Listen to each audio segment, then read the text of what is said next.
आज आपण स्कंद 5ला सुरुवात करतोय। 5व्या स्कंदाचं लक्षण सांगितलंय स्थान। हे माहीत असू दे की दुसऱ्या स्कंदाच्या समारोपामध्ये भागवताची 10 लक्षणं सांगितली। ती 10 लक्षणं तिसऱ्या स्कंदापासून सुरू झाली। तिसऱ्या स्कंदाचं लक्षण होतं सर्ग, चौथ्या स्कंदाचं लक्षण होतं विसर्ग आणि आता 5वा स्कंद आहे त्याचं लक्षण आहे स्थान। तत्पूर्वी थोडासा पाठीमागचा आढावा असा आहे, आपण भागवत पुराणाचं चिंतन करतो आहोत। इथं हे भागवत पुराण पहिल्यांदा नारायणाने ब्रह्मदेवाला सांगितलं, ब्रह्मदेवाने ते नारदांना सांगितलं, नारदांनी व्यासांना सांगितलं, व्यासांनी शुकदेवांना सांगितलं आणि शुकदेवाने राजा परीक्षितीला सांगितलं। आता राजा परीक्षितीला का सांगितलं तर राजा परीक्षितीला शाप मिळाला होता की आजपासून 7व्या दिवसापर्यंत 7 दिवसात तक्षक सर्पाच्या दंशानं तुझा मृत्यू होईल असा शाप मिळाल्यानंतर राजा परीक्षित सर्वसंग परित्याग करून गंगा नदीच्या काठावर आले। तिथं शुकदेवही आले आणि शुकदेवाने राजा परीक्षितांना भागवत कथा सांगायला सुरुवात केली। आता ही कथा का सांगितली तर राजा परीक्षितेला हे समजावून द्यायचं होतं की मृत्यू काही टाळता येणार नाही, मृत्यू टाळता येणार नाही, पण मृत्यूची भीती मात्र घालवता येते। आणि ही मृत्यूची भीती घालवण्यासाठी काय केलं, वेगवेगळ्या प्रकारच्या कथा सांगून त्या कथांमधून राजा परीक्षितेचं मृत्यूचं भय घालवण्याचं काम या कथाने केलेलं आहे। आता ही भीती कधीपर्यंत असते, जोपर्यंत आपल्याला असं वाटतं की हे शरीर म्हणजे मी आहे, हे शरीर म्हणजे मी आहे असं वाटतं, तोपर्यंत ह्याच्यात जाण्याची काय होते, भीती वाटते। पण ज्या दिवशी हे शरीर मी नाही असं कळेल त्या दिवशी याच्या जाण्याची भीती वाटणार नाही। भीती कधीपर्यंत वाटणार, जोपर्यंत हे शरीर म्हणजेच मी आहे अशी गाठ जोपर्यंत पक्की आहे तोपर्यंत त्याच्या जाण्याची, त्याला काही थोडंसं बरं वाईट घडलं की त्याची काय होते, आपल्याला भीती वाटते। आता हे जे सगळं जग आहे, ह्या जगाला एक उत्पत्ती आहे, स्थिती आहे आणि लय आहे। हां, माझं शरीर हा त्या जगाचाच एक भाग आहे। त्यामुळं जगालाही उत्पत्ती आहे, जगाला जशी उत्पत्ती स्थिती आणि लय आहे तसं माझ्या शरीराला सुद्धा काय आहे, उत्पत्ती स्थिती आणि लय आहे। आता देह हे जे शरीर आहे त्या शरीराचं किंवा देहाचं वर्णन करताना असं म्हणतात आचार्य, देहो मांसमयो अशुची आत्मा ज्ञानमयो पुण्यो। आता 2 भाग इथं आहेत, एक शरीर आहे आणि दुसरं आत्मा नावाचं तत्व आहे। देह कसा आहे, मांसमय आहे आणि अशुची आहे, पण आत्मा कसा आहे, ज्ञानमय आणि पवित्र आहे। हे जे शरीर आहे हे शरीर जड पंचमहाभूतांनी बनलंय आणि आत्मतत्व मात्र कसं आहे, चेतन सच्चित आणि आनंदरूप आहे। आता माझ्या एका प्रश्नाचं उत्तर द्या, हे शरीर आहे म्हणून आत्मा आहे का आत्मा आहे म्हणून शरीर आहे? आत्मा आहे म्हणून शरीर आहे। अगदी सोपं करायचं झालं, लाट आहे म्हणून पाणी आहे का पाणी आहे म्हणून लाट आहे?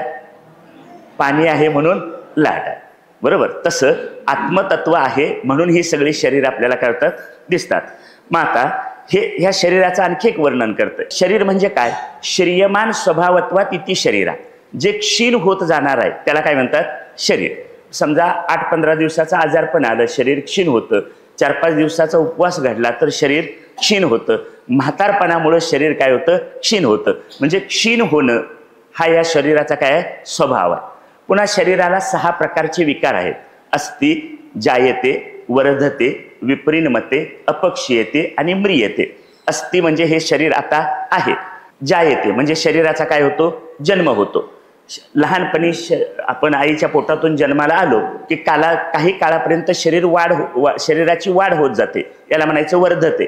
नंतर एका ठराविक काळापर्यंत शरीर तारुण्य अवस्थेला येतं, ह्याला म्हणायचं विपरिणमते।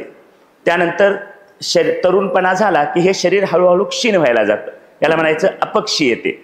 आणि नंतर काही काळाने ते काय होतं, नष्ट होतं, मृत्यू पावतं, म्हणून त्याला काय म्हणायचं, म्रियते।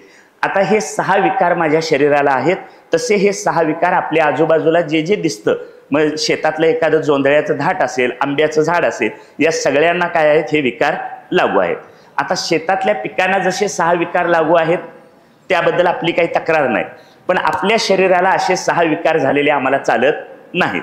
पण जरी तुम्हाला चालत नसले तरी शरीराला हे 6 विकार झाल्याशिवाय राहणार नाही।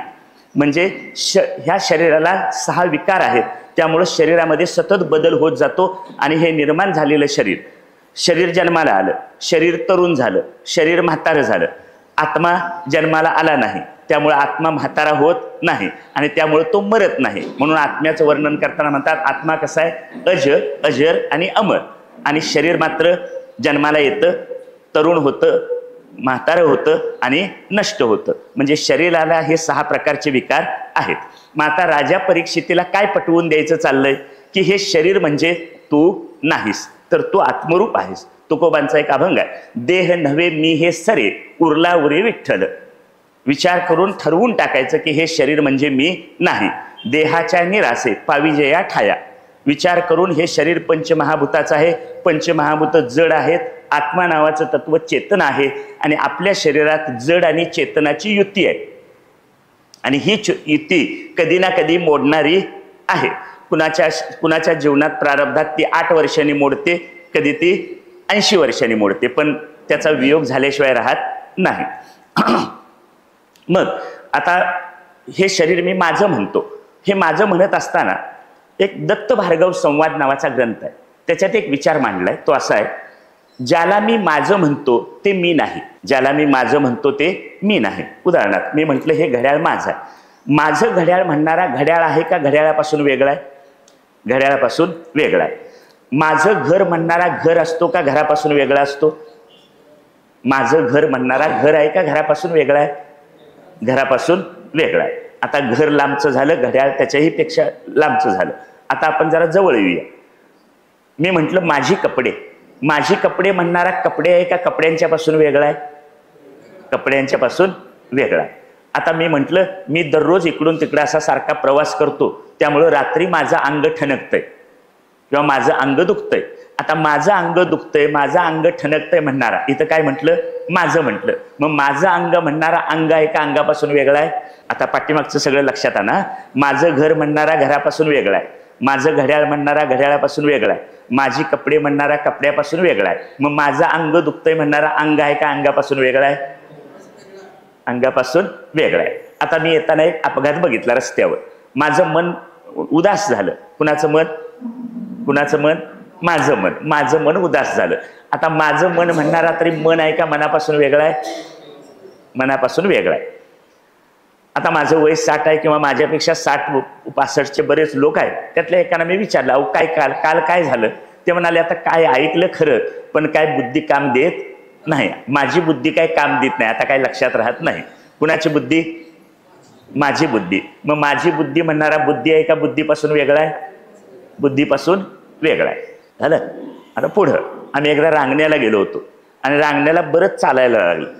मग त्यावेळी कडक उन्हातनं चालताना काही मंडळी पुढे गेली, मी चालत होतो पाठीमागणं आणि कडक उन्हामुळे मला फार तहान लागली. तेव्हा पुढे गेलेल्या माझ्या एका मित्राला म्हटलं मी, मला आता घोटभर पाणी दे, नाहीतर माझा प्राण गेल्याशिवाय राहणार नाही. कुणाचा प्राण? माझा प्राण. आता माझा प्राण म्हणणारा प्राण आहे का प्राण्यापासून वेगळा आहे? आता एवढं लक्षात आलं. या सगळ्यांच्या पासून काय आहे? मी वेगळा आहे. आणि तो मी कोण आहे याचा शोध घेणं, त्यालाच म्हणायचं आत्मज्ञानाचं काय करणं? चिंतन करणं. आणि असं चिंतन झालं आणि तो मी आहे हे कळलं की या शरीराच्या जाण्या येण्याची आपल्याला काय होत नाही, भीती वाटत नाही. आणि या भागवतातल्या बऱ्या म्हणण्यापेक्षा सगळ्याच कथांमधून काय केलं? हे ज्ञान सांगण्याचा प्रयत्न केलेला आहे.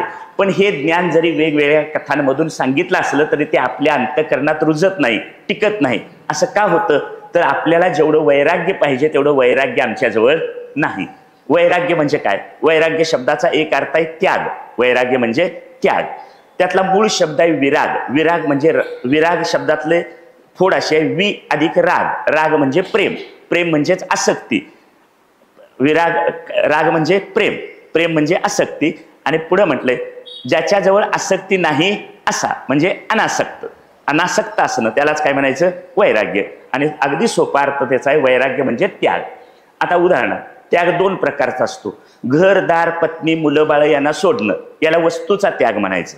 आणि त्या सगळ्यांच्यात राहायचं, पण हे मी आणि माझं म्हणून कशाला चिकटायचं नाही, याला संग त्याग म्हणतात. मग आता आपण काय संन्यास घ्यायचा नाही, आपण संन्यास घेणार नाही, कारण तेवढी काय आपली ताकद नाही, तेवढा आमचा अधिकार नाही. मग काय करता येतं? संग त्याग करायचा. आणि ज्ञानदेवानेच या संन्यासाची व्याख्या सांगितली.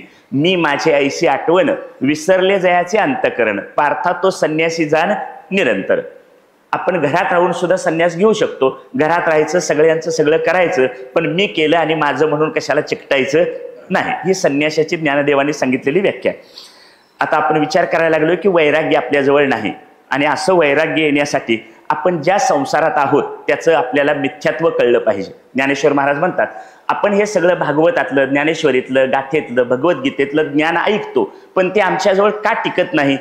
ज्ञानदेव म्हणतात, विरक्ती वाचून काही ज्ञानाशी तगण्याची नाही. अंतःकरणात वैराग्य निर्माण झाल्याशिवाय ज्ञानाचा अंकुर, ज्ञानाचं बीज तिथं रुजत नाही. ज्ञानाचा अंकुर, ज्ञानाचं बीज अंकुरायचं असेल तर ही भूमी कशी झाली पाहिजे? अंतःकरणाच्या भूमीत वैराग्य निर्माण झालं पाहिजे. जसं आपण शेतात मशागत केल्याशिवाय पीक चांगलं येत नाही, तसं या अंतःकरणाच्या भूमीत सुद्धा काय झालं पाहिजे? विवेक आणि वैराग्य निर्माण झालं पाहिजे. आणि ते वैराग्य असल्याशिवाय विरक्ती वाचून काही ज्ञानाशी तगण्याची नाही. मग आम्ही एवढं सगळ्या ज्ञानाच्या गोष्टी ऐकतो, अनेक 40 वर्ष ऐकल्या, पण आज का रुजल्या नाहीत? जेवढं वैराग्य पाहिजे तेवढं वैराग्य आमच्याजवळ नाही. मग हे वैराग्य कशाने येईल? ज्ञानेश्वर महाराज म्हणतात, संसाराया समजता जाणी जे जय अनित्यता तै वैराग्य दवडिता पाठी लागे. तुम्हाला एकदा संसाराचं मिथ्यात्व कळलं. आता ज्या काल 2 दिवसापासून आपण वेगवेगळ्या राजांच्या कथा बघतो आहोत, त्याच्यात त्यांनी काय म्हटलंय? अगदी देवहूतीनं सुद्धा काल सांगितलं. काय म्हणते देवहूती? 9 मुली झाल्या, 1 मुलगा झाला, त्यानंतर तिला वैराग्य निर्माण झालं. म्हणजे संसारात राहून काही काळ संसार केल्यानंतर संसाराचं मिथ्यात्व कळलं, संसाराचं अनित्यत्व कळलं, संसाराची दुःखरूपता कळली, आणि ही कळल्यानंतर आपण आता यातून बाहेर पडलं पाहिजे असं वाटू लागलं. आणि असं बाहेर पडावं असं वाटणं, यालाच काय म्हणायचं? वैराग्य. मग हे कधी कळतं? जे मिथ्या आहे, खोटं आहे हे कळलं. समजलं? संसार मिथ्या आहे, संसार अनित्य, जड आणि दुःखरूप आहे. परमात्मा सत, चित आणि आनंद रूप आहे. तुम्हाला काय पाहिजे ते आपण ठरवायला पाहिजे. एक हिंदी म्हण आहे, कुछ पाने के लिए कुछ खोना पडता है. जर आनंदाचे डोही, आनंद तरंग हा अनुभव हवा असेल तर संसारातली क्षणिक सुख सोडावी लागतील. ती सोडणं, यालाच काय म्हणायचं? वैराग्य. लक्षात आलं? आणि असं वैराग्य आमच्याजवळ नाही, अजून निर्माण झालं नाही, म्हणून आम्ही ज्या सगळ्या ज्ञानाच्या गोष्टी ऐकतो त्या आम्हाला लक्षात राहत नाहीत किंवा त्या अंतःकरणात रुजत नाहीत. आणखी एक ज्ञानदेवाने दृष्टांत दिला. हे वैराग्य कसं निर्माण व्हावं? विषय रांदिली रससोय जै जेवणारा ठाऊवे होय तै तो ताटची सांडून जाये जियापरी. म्हणजे काय?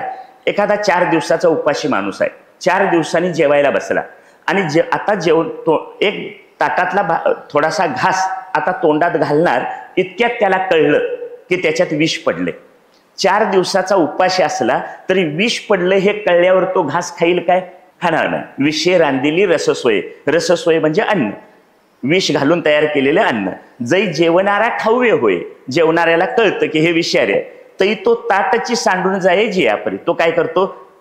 जरी भूक लागलेली असली, 4 दिवसाचा उपाशी असला तरी ताटाचा त्याग करतो. तसं या संसारात सत्यत्वाचं विष पडलंय. आम्हाला हा संसार सत्य वाटतो. संसारातले जे 5 विषय आहेत, शब्द स्पर्श रूप रस गंध, हे 5 विषय सुद्धा सत्य वाटतात. म्हणून आम्ही याच्यात काय झालोय? गुंतून पडतो. त्याचं मिथ्यात्व कळलं, त्याचं अनित्यत्व कळलं तर आपण त्यातून काय होऊ? बाहेर पडतो. दुसरं आहे, त्यातले दोष बघितले पाहिजे. आम्ही ज्या संसारात आहोत त्यातले दोष बघितल्याशिवाय तिथून बाहेर पडता येणार नाही. आणि असे त्यातले दोष काय आहेत हे पुढे या कथांमधून दाखवण्याचा प्रयत्न केलेला आहे. रामकृष्ण परमहंस आणि स्वामी विवेकानंद यांच्या संवादातली एक कथा आहे. कथा अशी आहे, एकदा आता अशी संध्याकाळची वेळ होती, 6-7चा सुमार होता. गंगा नदीच्या काठावर एक नाव उभा होती. 4 माणसं नावेत बसली अलीकडच्या काठावरून पलीकडे जाण्यासाठी. ते नदीवर नावेत बसले आणि त्यांनी वल्हायला सुरुवात केली. आता अंधार होता, त्यामुळे वल्हायला सुरुवात केल्यावर 5-10 मिनिटात पलीकडचा काठ येईल असं त्यांना वाटलं. पण वल्हवलं, किती जरी वल्हवलं तरी काय पलीकडच्या काठावर ते पोहोचले नाहीत. तास झाला, 2 तास झाले, रात्रभर त्याने वल्ह मारलं तरी काय नाव पलीकडे पोहोचले नाही. दुसऱ्या दिवशीची पहाट झाली, थोडासा उजेड पडला. उजेड पडल्यावर त्यांना कळलं की आपण नाव वल्हायला लागलोय, पण नाव अजून आपल्या अलीकडच्या काठावरच आहे, पलीकडे काय हल्ली नाही. मग असं का झालं?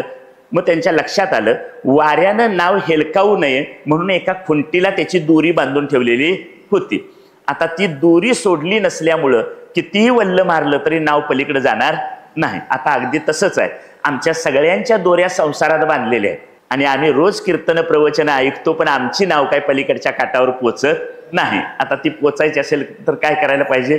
तिथं जी दोरी बांधलेली आहे ती हळूच काय करायला पाहिजे? सोडायला पाहिजे. निदान बरं, आम्ही काय 25व्या वर्षी सोडा असं म्हणत नाही, 50व्या वर्षी सोडा असं आपला शास्त्र सांगतं, पण निदान 60व्या वर्षी तरी सोडायला पाहिजे, त्याशिवाय पलीकडे जाता येणार नाही. आपण तिथंच चिकटून राहिलो बांधलेल्या स्थितीत आणि लाख इकडे सगळं ऐकलं तरी आपण काय पलीकडच्या पहिल्या तीराला पोहोचणार नाही. बरोबर. एखाद्या बागेत जातो आपण, बागेत बसलं की आपल्याला सगळ्यांना माणसाची एक खोडच असते. कुठं बसलं की लगेच तिथला एखादा खडा घ्यायचा, इकडं तिकडं हे करत बसायचं, एखादी गवताची काडी घ्यायची, त्यानं काहीतरी गिरवत बसायचं, गप्पा मारत बसतो आपण. हातात एखादी काडी घेतली किंवा एखादा लहानसा खडा घेतला, उठताना गप्पा मारून झाल्या, काम संपलं, घरी जायच्या वेळी ती काडी किंवा तो खडा आपण सहजपणे काय करतो? टाकून देतो आणि आपल्या घरी येतो. ती बागेत बसल्यानंतर बागेतली गवताची काडी जेवढ्या सहजपणे टाकतो तेवढ्या सहजपणे या संसारातनं काय करता आलं पाहिजे? बाहेर पडता आलं पाहिजे. ते झडझडोनी वहिला निघ, ये भक्तीची ये वाटेला, जिया पावसी अव्यंग निजधाम माझे. हे सगळे राजे ठराविक काळ प्रपंच केल्यानंतर आपला मुलगा हाताशी आल्याबरोबर सगळं राज्य मुलाकडे सोपवतात आणि काय होतात? बाहेर पडतात. म्हणजे हे या कथांच्या मधून काय शिकायचं आहे? हे काही त्यांच्या कथा म्हणून कथा ऐकून जायचं नाही. मी ज्यांच्याकडे शिकलो ते मला सांगतात सारखं, कथेत काय फारसं अडकायचं नाही. कथेतून या शिकवलंय काय? कथेतून कोणतं जीवन मूल्य दिलंय? ह्या सगळ्या कथा विवेक, वैराग्य, भक्ती, ज्ञान हे शिकवणारे आहेत. मग आता ते राजे राजवैभव सोडून जर बाहेर पडत असतील तर आम्ही काय करायला पाहिजे? आता ते राजवैभव भोगणारे म्हणजे सुखात असणारे आहेत की नाही? मग सुखात असणारे राजे आपलं राज्य आपल्या मुलाच्या ताब्यात देतात आणि आपण वानप्रस्थाश्रम स्वीकारतात. वानप्रस्थाश्रम म्हणजे वनात जाऊन ईश्वराचं चिंतन करणं. आपण वनात जाऊन ईश्वराचं चिंतन करायचं राहू दे, फक्त स्वयंपाकघर सोडूया आणि उजदारला येऊन बसलं तरी झालं. बरोबर आहे ना? आमच्या स्तरावरचं वैराग्य कुठलं? स्वयंपाकघरातली सूनबाई आली की स्वयंपाकघरातली सत्ता सोडायची, तिच्या ताब्यात द्यायचं आणि आपण बाजूला व्हायचं. आणखी एक वैराग्य करता येतं. टीव्हीवरच्या सगळ्या मालिका, या सगळ्या मालिकांमधून काम, क्रोध, लोभ, मत्सर, भय हे सगळे विकार आपल्या डोळ्यासमोर मारले जातात. निदान टीव्हीच्या मालिका बघायच्या बंद केल्या तरी आपण वैराग्यवान आहोत असं समजायला हरकत नाही. म्हणजे याला नाव देऊया, टीव्हीवरील मालिकांचं वैराग्य असं नाव द्यायचं. कोणता फायदा झालाय सांगा ते शिकून आपला? म्हणजे इतके दिवस मालिका बघितल्या म्हणून आम्ही फार पुढारलेले झालो आणि तुम्ही बघितलेला नाहीत, पण 20 वर्ष मालिका बघितल्या नाहीत म्हणून तुम्ही मागासलेले राहिलात. असं कधी घडलंय का? नाही घडलेलं. उलट जे विकार आपल्याला कमी करायचे आहेत ते वाढवण्याचं काम कोण करतं? मालिका करतात. म्हणून वैराग्य कशाचं असावं? मालिकांचं वैराग्य असं म्हणायचं त्याला. हे सगळं कशासाठी सांगितलं? जर ज्ञान आपण जे ऐकतो ते भक्ती, ज्ञान, वैराग्य निर्माण व्हायचं असेल तर काय करायला पाहिजे? ह्या सगळ्या गोष्टी सांभाळल्या पाहिजे. आता हा जो आपण 5व्या स्कंदाचा विचार करणार आहोत, 5व्या स्कंदामध्ये 26 अध्याय आहेत आणि त्याचं स्थान हे लक्षण सांगितलंय. स्थान शब्दाचा अर्थ आहे स्थिती. स्थितीला दुसरा शब्द एक तुम्हाला माहिती आहे, परिस्थिती. परिस्थिती. मग आता ही स्थिती 3 प्रकारची आहे. एक पृथ्वी लोकाची स्थिती, दुसरी ऊर्ध्व लोकाची स्थिती आणि तिसरी अधोलोकाची स्थिती. ऊर्ध्व लोक, अधोलोक म्हणजे भूगोल आणि खगोल. भूगोल म्हणजे जमिनीचा भाग आणि खगोल म्हणजे आकाशाचा भाग. आता सगळा भूगोल आणि खगोल हा कुणाच्या आश्रयावर आहे? परमात्म्याच्या आश्रयावर आहे. म्हणजे ह्या सगळ्याला आधार कुणाचा आहे? भगवंताचा. जरी 3 लोक सांगितले असले, 3 लोक सांगितले, मनुष्य लोक आहे, पृथ्वी लोक आहे, ऊर्ध्व लोक आहे आणि अधोलोक आहे. लोक 3 असले तरी या सगळ्याला आधार कुणाचा आहे? भगवंताचा आहे. आता त्यातला ऊर्ध्व लोक आणि अधोलोक याची काय आपल्याला जास्त चिंतन करायची गरज नाही. आपण ज्या मनुष्य पृथ्वी लोकात राहतो त्या पृथ्वी लोकामध्ये आपण आहोत मनुष्य. त्यातला म्हणजे पृथ्वी लोकाची जी स्थिती आहे त्याच्यात 4 भाग येतात.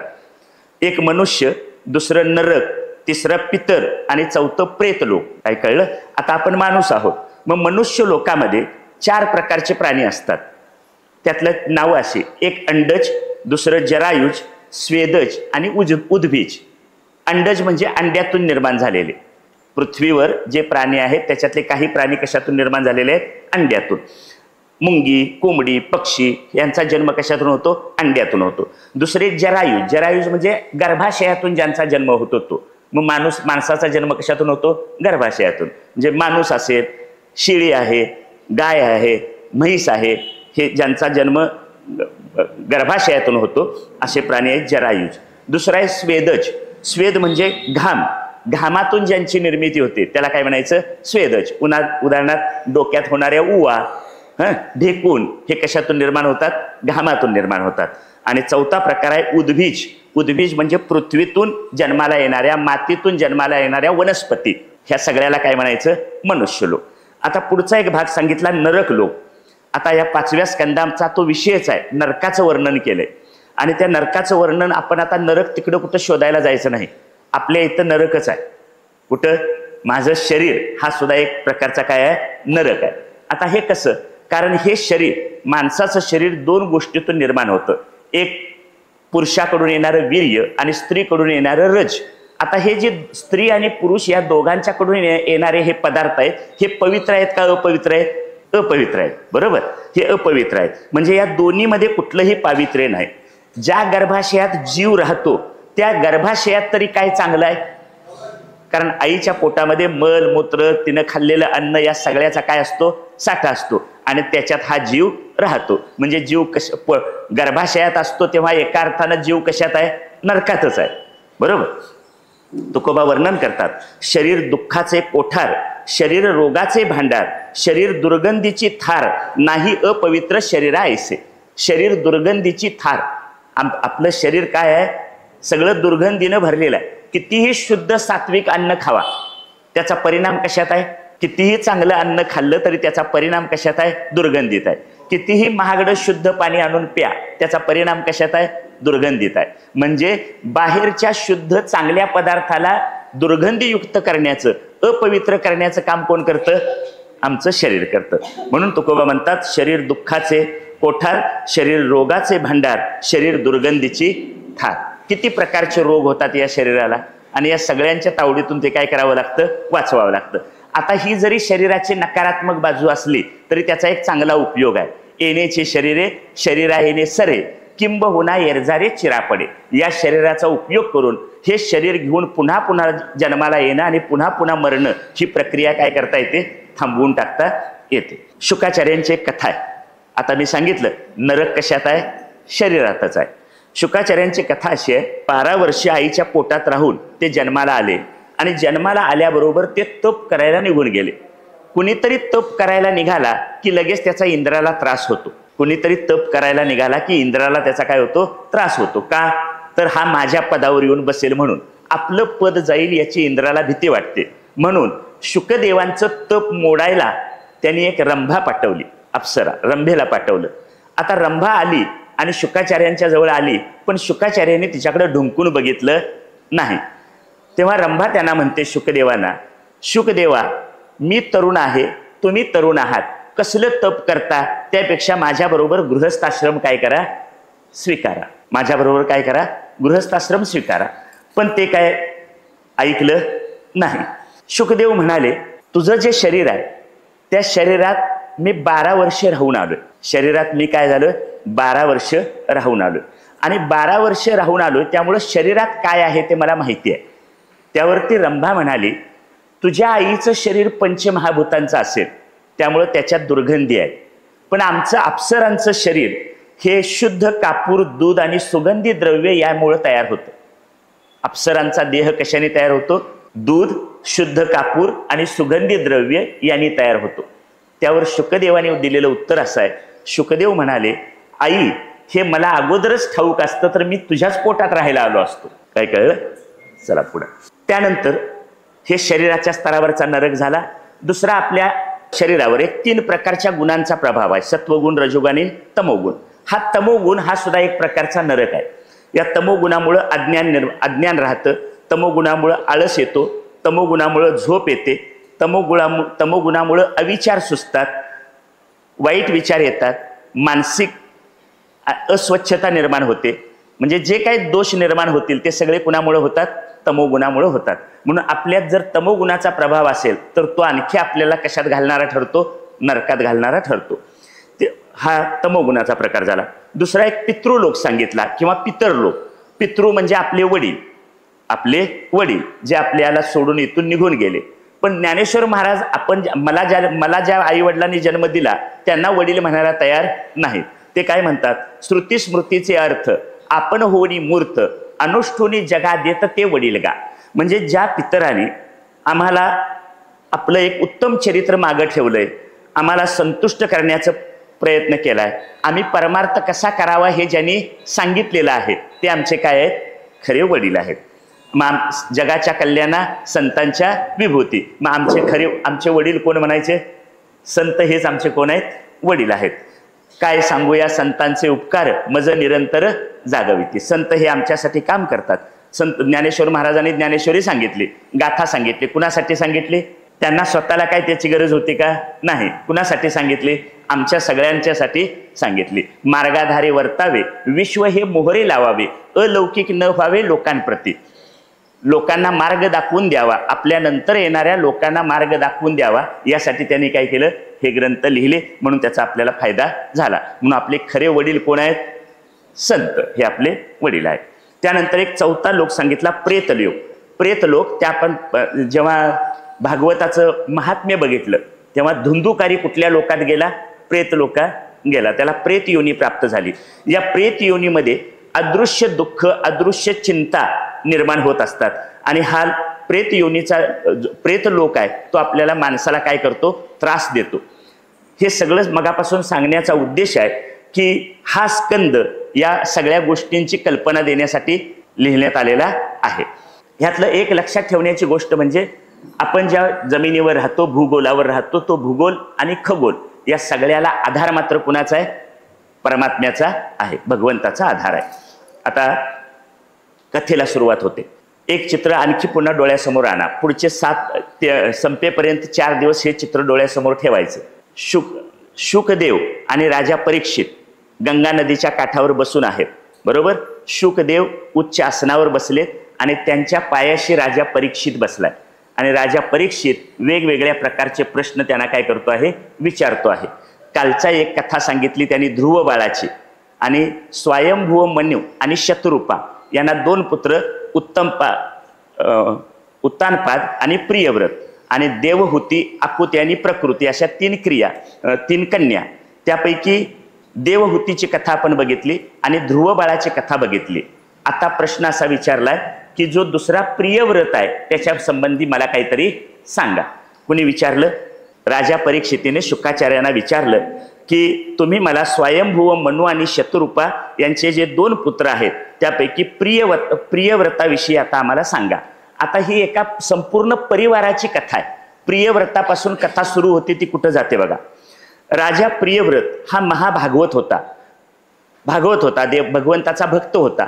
पण प्रियव्रत जरी भक्त असला तरी त्याला गृहस्थाश्रमाची आवड नव्हती, त्यामुळे तो लग्न करायला तयार नव्हता. म्हणून त्याचे वडील स्वयंभुव मनु हे ब्रह्मदेवाकडे गेले आणि ब्रह्मदेवांना त्यांनी सांगायला भाग पाडलं की तुम्ही माझ्या पुत्राला सांगा प्रियव्रताला की गृहस्थाश्रमात राहून सुद्धा भगवंताची प्राप्ती करून घेता येते. गृहस्थाश्रमात राहून सुद्धा आपण षडविकारापासून बाजूला राहू शकतो. आणि म्हणून तुम्ही त्याला काय करा, गृहस्थाश्रम स्वीकारायला तयार करा. त्याप्रमाणे काय केलं, ब्रह्मदेवानी प्रियव्रताची समजूत काढली आणि त्याला गृहस्थाश्रम स्वीकारायला लावला. त्यानं आपल्या मनाविरुद्ध गृहस्थाश्रम स्वीकारला खरा, पण स्वीकारल्यानंतर तो एक श्रेष्ठ पुरुष झाला. त्यानं सप्तद्वीपांची निर्मिती केली, देश कालावर विजय मिळवला, त्याला 10 पुत्र झाले. त्यानं भगवंताची भक्ती करीत राज्य केलं आणि हळूहळू प्रियव्रताला वैराग्य प्राप्त झालं. मी सुरुवातीला जी भूमिका मांडली ती यासाठीच. काही काळ गृहस्थाश्रम स्वीकारला, गृहस्थाश्रम स्वीकारल्यानंतर उत्तम प्रकारचा राज्यकारभार केला आणि त्यानंतर त्याला आपल्या स्वतःच्या संसाराबद्दल, राज्याबद्दल काय निर्माण झालं, वैराग्य निर्माण झालं. आणि वैराग्य निर्माण झाल्यानंतर त्या सर्व राज्याचा त्याग करून तो वनात गेला. वनात त्याला नारद मुनी भेटले. नारदांच्याकडून त्यांनी उपदेश ग्रहण केला आणि आपलं मन भगवंतात लावलं. हा प्रियव्रत निघून गेल्यानंतर त्याचा मोठा मुलगा अग्निध्र, मुलग्याचं नाव काय, अग्निध्र, हा अग्निध्र राज्यावर बसला आणि तो राजा झाला. त्या अग्निध्रला 9 पुत्र झाले. त्या अग्निध्रचा ज्येष्ठ पुत्र म्हणजे मोठा मुलगा नाभी, हा नाभी सुद्धा उच्च चारित्र्यवान होता. त्याचा विवाह मेरुदेवीशी झाला. मग आता ह्या नाभीला आणि मेरुदेवी हे दोघं आहेत. त्या नाभीची अशी इच्छा होती की भगवंतानी आपल्या पोटी जन्माला यावं, भगवंतानी आपल्या पोटी अवतार घ्यावा, जन्म घ्यावा. म्हणून त्यानं एक यज्ञ केला आणि यज्ञ केल्यानंतर यज्ञदेव प्रसन्न झाले आणि यज्ञदेवाने त्याला सांगितलं की मी तुझ्या पोटी काय करेन, जन्म घे. नाभीला याचा आनंद झाला आणि लवकरच त्याच्या घरी भगवान आविर्भूत झाले. त्या आविर्भूत झाले तो जो अवतार होता तो ऋषभ देवांचा अवतार. अवतार कुठला? वृषभ अवतार. ऋषभ शब्दाचा अर्थ आहे ज्याच्याजवळ सर्वश्रेष्ठ गुण आहेत त्याला काय म्हणायचं? ऋषभ. म्हणून तो ऋषभ अवतार आहे. आता हा ऋषभदेव तरुण झाला आणि तरुण झाल्यानंतर त्याचा राज्याभिषेक करून नाभी राजानं घर सोडलं. बघा काय सांगितलं, आपला मुलगा तरुण झाल्याबरोबर राज्य त्याच्याकडे देऊन काय केलं त्यांनी? आपण वैराग्य प्राप्त झालं आणि आपलं घर सोडलं, म्हणजे वानप्रस्थाश्रम स्वीकारला. त्या ऋषभदेवाचा विवाह इंद्राची कन्या जयंतीशी झाला आणि त्यांना 100 पुत्र झाले. त्रेतायुग आठवणीत ठेवायचा, आता कलियुग आहे. त्यांना किती पुत्र झाले? त्यावेळी सृष्टीचा विस्तारच करायचा होता, प्रजा वाढवायचीच होती, त्याला 100 पुत्र झाले. आता 100 पुत्र जे झाले त्यातले 9 ज्ञानी झाले. त्या 9 ज्ञानी जे झाले त्यांची कथा 11व्या स्कंदात येणार आहे. उरलेले बाकी जे सगळे होते ते सगळे कर्म मार्गाने गेले आणि 9 जण ज्ञानी झाले. आता हे जे 100 होते वृषभदेवाचे पुत्र, त्या वृषभदेवाने आपल्या 100 पुत्रांना एकदा एकत्र बोलावून एक उपदेश केला.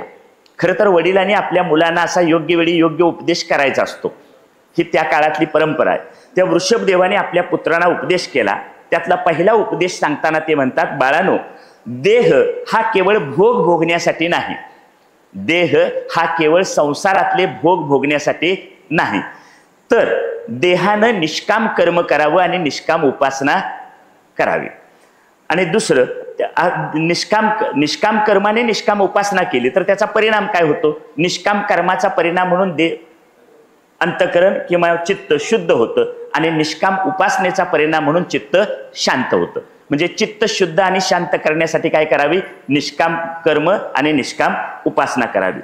आपल्याला मिळालेला हा जो माणसाचा देह आहे, या माणसाचा देह केवळ कामसुख भोगण्यासाठी नाही, तर त्याचं जे ध्येय आहे, अंतिम उद्दिष्ट आहे, ते ब्रह्मसुख आहे किंवा आत्मसुख आहे. काल आपण आत्मसुखाचा विचार केला. देहाचा मुख्य हेतू काय आहे? आत्मसुख भोगणे. कामसुख भोगणे हे यासाठी देह दिलेला नाही. आणि ते आत्मसुख भोगायचं असेल तर तुकाराम महाराज म्हणतात, देवे दिला देह भजना गोमटा. दिली इंद्रिये, हात पाय कान डोळे मुख बोलाया वचन, जेणे तू जोडसी नारायण, नासे जीवपण भवरोग. ही इंद्रिय दिली. कशासाठी दिली? पहिल्या चरणात सांगितलं, देवे दिला देह भजना गोमटा. हे शरीर दिलंय भगवंताचं भजन करण्यासाठी. भगवंताचं भजन का करायचं? सुखरूप ऐसा दुजा कोण सांगा, माझ्या पांडुरंगा सारखा. जो पांडुरंग सुखरूप आहे, सर्व सुखाचा आगर असलेला जो पांडुरंग आहे, त्याचं भजन केलं तरच मला कशाचा लाभ होईल? सर्व सुखाचा लाभ होईल. म्हणून हा देह कशासाठी दिला? देवे दिला देह भजना गोमटा. दिली इंद्रिये, हात पाय कान. हातानं त्याला नमस्कार करावा, हातानं त्याची पूजा करावी, हातानं दुसऱ्याला परोपकार करण्यासाठी काही दान द्यावं, अन्नदान करावं, वस्त्रदान करावं, धनदान करावं. पायानं त्याच्याकडे चालत जावं, डोळ्याने त्याचं रूप पाहावं, तोंडानं त्याचं नाव घ्यावं, आपण घेतलेलं नाव आपल्या कानानं ऐकावं. दिली इंद्रिये, हात पाय कान डोळे मुख बोलाया वचन. हे कशासाठी करायचं? जेणे तू जोडसी नारायण. असा नारायण जोडला, नासे जीवपण, जीवदशा निघून जाईल. नासे जीवपण भवरोग, आणि भवरोग म्हणजे जन्माला येणं आणि मरण, ही प्रक्रिया काय होईल? थांबून जाईल. पुढं दुसरा उपदेश सांगताना, दुसरा मुद्दा सांगताना ते म्हणतात, महापुरुषाचा संग, महापुरुषाच्या संगतीत राहणं. आचार्यांचं एक वचन आहे विवेक चुडामध्ये या ग्रंथात, दुर्लभम त्रयमे व्यत्य देवानुग्रह हेतुकम मनुष्यत्वम मुमुक्षत्वम महापुरुष संश्रया. याचा अर्थ, मानवी जीवनात 3 गोष्टी दुर्मिळ आहेत. त्यातली पहिली गोष्ट माणूस म्हणून जन्माला येणं ही दुर्मिळ गोष्ट आहे. माणूस म्हणून जन्माला आल्यानंतर मोक्ष सुखाची इच्छा होणं ही दुसरी दुर्मिळ गोष्ट आहे. आणि असा मोक्ष देणाऱ्या सद्गुरूंची, महापुरुषाची गाठभेट होणं ही तिसरी दुर्मिळ गोष्ट आहे. आपण ज्या गावात बसून हे सप्ताह करतोय ते सगळे भाग्यवान आहेत की त्यांना ह्या 3 गोष्टी मिळालेल्या आहेत. काय माझं बोलणं बरोबर आहे का चूक आहे ना? हां, या आम्ही इतके भाग्यवान आहोत इथे बसलेले लोक की आम्हाला ह्या 3ही गोष्टी मिळाल्यात. माणूस म्हणून जन्माला आलेलो आहोत, सुखाची इच्छा आहेच आणि मोक्ष सुखाची इच्छा आहे, म्हणूनच घरातला सगळा संसार सोडून इथं 7 दिवस बसायचं ठरलंय. बरोबर? निदान 4-4 तासाचं तरी रोजचं वैराग्य आपण प्राप्त केलेलंच आहे, बरोबर. या मोक्ष सुखाचीच इच्छा आहे आणि महापुरुष तर या भूमीतच उपलब्ध आहेत. त्यामुळे या तिन्ही गोष्टी आपल्याला या भाग्यानं काय झालेले आहेत, मिळालेले आहेत. या उलट ते सांगतात, स्त्रीला असलेला पुरुषाचा संग आणि पुरुषाला असलेला स्त्रीचा संग हे नरकाचं दार आहे. काय कळलं? स्त्री पुरुष संग ही एक जटिल ग्रंथी आहे आणि तेच कशाचं दार आहे, नरकाचं दार आहे. आणि शेवटी तिसरा मुद्दा सांगताना ते म्हणतात, सगळ्या आजूबाजूला जे सगळे भूतमात्र दिसतात, या सगळ्या भूतमात्रांच्यात भगवंत आहे असं समजून त्याची भक्ती करावी. ही ज्ञानदेवांची ओवी आहे. जे जे भेटे भूत ते ते मानिजे भगवंत. आपल्या पुत्रांना असा उपदेश करून ऋषभदेवानी परमहंस किंवा संन्यासाची दीक्षा घेतली, संन्यास स्वीकारला आणि ते तिथून निघून गेले. आता ऋषभदेवानंतर त्याचा ज्येष्ठ पुत्र भरत हे राज्यावर आले. राजा भरत सुद्धा महाभागवत होता. भरतानं उत्तम राज्य कारभार केला. यावरूनच आपल्या देशाला नाव पडले भारत. या राजाचं पूर्व परंपरेनुसार राजवैभवाचा त्याग करून, आता बघा, भरताने सुद्धा उत्तम राज्य कारभार केला. उत्तम राज्य कारभार केल्यानंतर पूर्व परंपरेप्रमाणे चालत आले त्याप्रमाणे त्यांनी सुद्धा काय केला, राज्याचा त्याग केला आणि ते वनात गेले. वनात गेले म्हणजे वानप्रस्थाश्रम स्वीकारला. वनात जाऊन कंदमुळं घेऊन उपजीविका करायला लागले. तपस्या करायला, भगवंताचं नामचिंतन करण्यात रममाण होऊन गेले. पण एकदा एक घटना अशी घडली, त्या गंडकी नदीच्या काठावर ते ध्यानाभ्यास करत असताना, उपासना करत असताना, प्रणवाची उपासना करत असताना तिथे एक गर्भवती हरणी पाणी प्यायला आली आणि त्याच वेळी त्या हरणीचा पाठलाग करत एक सिंह आला आणि त्या सिंहानं हरणीला पकडण्याला झेप घेण्यापूर्वी एक मोठी गर्जना केली. ही गर्जना ऐकून घाबरलेली हरणी मोठी उडी मारून पळून निघाली आणि ही पळून जात असताना उंचावरून उडी मारल्यामुळं तिचा गर्भपात झाला आणि त्याचे मृग शावक म्हणजे तिच्या हरणीचं पाडस ते त्या गंडकी नदीच्या पाण्यात पडलं आणि वाहत जायला सुरुवात झाली. घाबरून उडी मारल्यामुळं सिंहाच्या डरकाळीनं घाबरलेली गर्भवती हरणी मृत्यू पावली आणि ते मृग शावक जे होतं, पाडस होतं, ते वाहत जायला लागलं. आता या आवाजानं राजा भरताचं काय झाले, ध्यान उपासनेतून त्याला जाग आली आणि त्यानं बघितलं तर ते पिल्लू पाडस, हरणाचं पाडस वाहत चाललंय. खरं तर घरादाराचा त्याग केला होता, घर सोडलेलं होतं, पण इथं आल्याबरोबर पुन्हा एक मायेचा प्रभाव पडला आणि त्याच्या मनात दया निर्माण झाली की आता या हरणाच्या पिलाचं काय होणार, त्याची आई नाही, त्याचा सांभाळ कोण करणार. म्हणून त्यांनी त्या पिलाला सांभाळण्यासाठी पाण्यातून बाहेर काढलं. पाण्यातून बाहेर काढलं आणि आपण जिथं राहत होतो त्या झोपडीमध्ये घेऊन आले.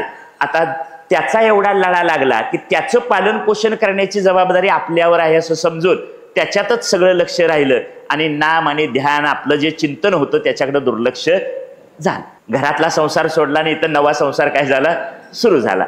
आता त्या हरणाच्या पिलाचीच काळजी सुरू झाली. हरणाचं पिल्लू इकडं तिकडे गेलं तरी तो राजा सैरभैर व्हायला लागला आणि एक दिवस ते हरणाचं पिल्लू हळूहळू मोठं झालं. ते जंगलातच राहणार, त्यामुळे थोडं मोठं झाल्याबरोबर ते निघून गेलं. ते कुठं निघून गेलं याचा शोध घेतला पण राजाला काय ते सापडलं नाही. आता त्या हरणाच्या पिलाचं काय होईल, ते कसं सुरक्षित राहील याची काळजी करत करतच त्याचा मृत्यू झाला.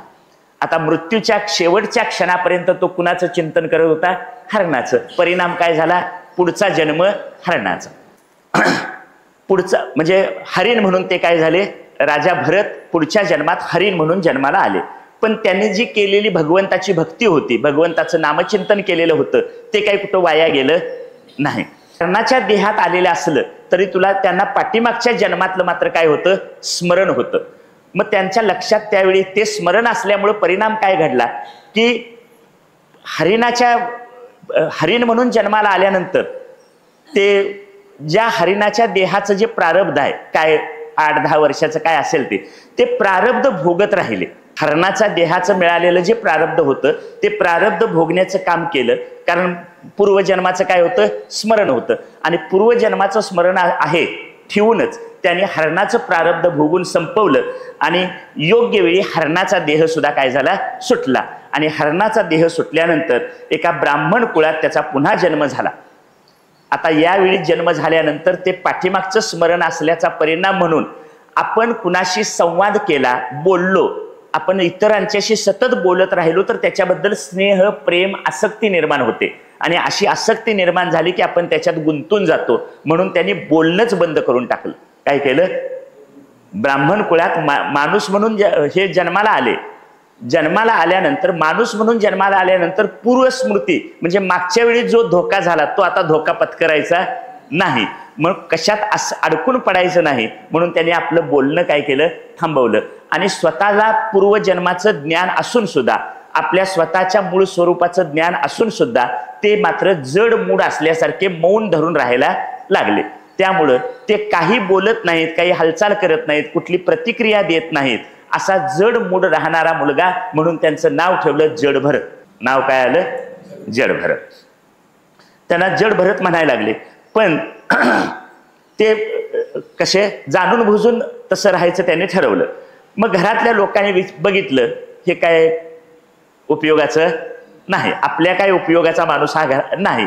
त्यामुळे त्याने त्यांच्या इतर भावाने काय केलं? त्यांना घरातनं हाकलून दिलं. त्याने जडभरताने ठरवलं, बरं झालं आपली ह्या तावडीत पुन्हा घराच्या कटकटीतून सुद्धा काय झाली? सुटका झाली. त्यानंतर पुढची एक घटना अशी घडते की जडभरत आणि राजा रहुगण यांची भेट होते. शुकदेव पुढे म्हणाले, कुणाला सांगायचं चाललंय? राजा परीक्षितीला सांगायचं चाललंय. विसरायचं नाही हे अधूनमधून सारखं. त्याला म्हणायचं कथेकरीची कथा मूळ पदावर येणं. हं, कोण कोणाला सांगायला लागलं याची आठवण असावी. शुकदेव पुढे म्हणाले, एकदा सिंधू सव्वीर देशाचा राजा रहुगण पालखीत बसून चालला होता. म्हणजे तो आपल्या गुरूंच्याकडे कुठंतरी चालला होता. आणि तो इक्षुमती नदीच्या काठावरून जात असताना त्या जुन्या काळात राजा पालखीत बसून जायचा. आणि पालखी वाहणारे 4 भुई असायचे. म्हणजे जे पालखी वाहणारे असतात त्यांना काय म्हणतात? भुई. ही 4 माणसं लागायची. आणि त्या दिवशी राजा रहुगणाला घेऊन जायला त्याच्या पालखीची 3च माणसं आली, म्हणजे 3 भुई आले. आणि 4थ्या माणसाची एका गरज होती, पण आता कोण घ्यायचा? आणि दैववशात त्यांचं लक्ष अशा ह्या जडमूड बसलेल्या जडभरतांच्याकडे गेले. हा चांगला धष्टपुष्ट आहे म्हणून त्यांनी त्याला उठवलं आणि राजाच्या पालखीला जुंपलं. राजाची पालखी घेऊन हे 4 जण चालायला लागले. हे 3 जे नेहमी चालणारे होते ते व्यवस्थित चालत होते, पण जडभरताला काय नीट चालता येईना. चालता येईना का? तर त्याच्या अंतःकरणात एवढा भगवत भाव भरलेला होता की समोर एखादी मुंगी किडा आपल्या पायाखाली मारला जाऊ नये म्हणून, आजूबाजूला एखाद्या जीव प्राण्याची हत्या होऊ नये म्हणून त्या जमिनीवरून चालणारे प्राणी बघत तो उड्या मारत चालले होते. आता उड्या 3 माणसं निवांत चाललेत आणि 1 जण उड्या मारत असेल तर पालखी नीट जाईल काय? नाही जाणार. ती सारखी असे इकडे तिकडे लडबडायला लागली. आत बसलेल्या राजा रहुगणाला याचा फार राग आला आणि त्याने त्याच्या त्या जडभरताकडे बघून त्याचा उद्धार करायला, म्हणजे जरा वाकडं तिकडं बोलायला सुरुवात केली. एक राजा असल्याचा अहंकार होता आणि त्याच्यात हा भुईस नीट चालत नाही, पालखीत मला धक्के बसतात, हेलकावे बसतात, म्हणून तो म्हणाला, एवढा खाऊन मातलेला आहेस, जाडजूड झालास आणि तुला नीट चालता येत नाही काय? तर त्याने उत्तर दिलं, मला जसं चालता येतंय तसं मी चालतो. एवढं म्हटल्यावर त्यांनी थांबायला पाहिजे होतं, पण जडभरताने पुन्हा त्यांना बडबडायला सुरुवात केली. आता ही बडबडायला सुरुवात केल्यानंतर जडभरत म्हणाले, काय म्हणतात ते, राजा तू बोललास ते योग्यच आहे. राजा कशाबद्दल बोलला? शरीर जाडजूड झालंय, शरीर स्थूल होणं, शरीर कृश होणं हा कुणाचा धर्म आहे? शरीराचा धर्म आहे. बरोबर. तहान लागणं, भूक लागणं हा कुणाचा धर्म आहे? शरीराचा धर्म आहे. म्हणजे अन्न कुणाला लागतं? शरीराला लागतं. बरोबर. त्यामुळं तहान भूक हे सुद्धा शरीराचे काय आहेत? धर्म आहेत. तरुणपणा आणि म्हातारपणा हे गुणधर्म कुणाचे आहेत? शरीराचे आहेत, आत्म्याचे नाहीत. त्यामुळं ते काय म्हणाले, तू जे म्हणालास ते बरोबर आहे. तू ज्याचं ज्याचं वर्णन मला वाकडे तिकडं जे बोलतो आहेस ते सगळं वाकडे तिकडं बोलणं तुझं कुणाला धरून आहे? माझ्या शरीराला धरून आहे. हे राजन, तुम्ही जगण्या मरण्याची जी गोष्ट करता त्याबद्दल ते म्हणतात की या पृथ्वीवर जी जी गोष्ट दिसते ती कधीतरी निर्माण झालेली आहे आणि कधीतरी ती काय होणारी आहे? नष्ट होणारी आहे. तसं माझं शरीर सुद्धा जन्माला आलेलं आहे, हे सुद्धा काय होणार आहे? कधीतरी नष्ट होणार आहे. म्हणजे जे विकारी पदार्थ आहेत ज्यांच्यामध्ये आपण मगाशी म्हटलं की शरीराला 6 विकार आहेत, हे जे जे विकारी पदार्थ आहेत त्या विकारीपणामध्ये ज्याची सुरुवात आहे त्याचा शेवट ठरलेला आहे. व्यवहार दृष्टीनं तू राजा आहेस आणि मी प्रजा आहे, किंवा तू राजा आहेस आणि मी सेवक आहे. बरोबर. पण असं असलं तरी आध्यात्मिक दृष्टीनं किंवा पारमार्थिक दृष्टीनं कोण स्वामी नाही आणि कोण सेवक नाही. हे जग परिवर्तनशील आहे. आजचा राजा हा उद्याचा सेवक असतो आणि आजचा सेवक हा उद्याचा कोण असतो? राजा असतो. काय वाक्य कळलं? आज जो राजा आहे तो उद्या काय होईल? सेवक होईल. आणि आज जो सेवक आहे तो उद्या कोण होईल?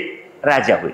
आणि आता आपल्याला सुद्धा दिसतं बऱ्याच वेळा व्यवहारात आपण बघतो, वर्तमानपत्र कधीतरी उंचावर असलेला खाली येतो, कुठंतरी खाली असणारा उंच पदावर पोहोचतो. असं हे जग परिवर्तनशील आहे.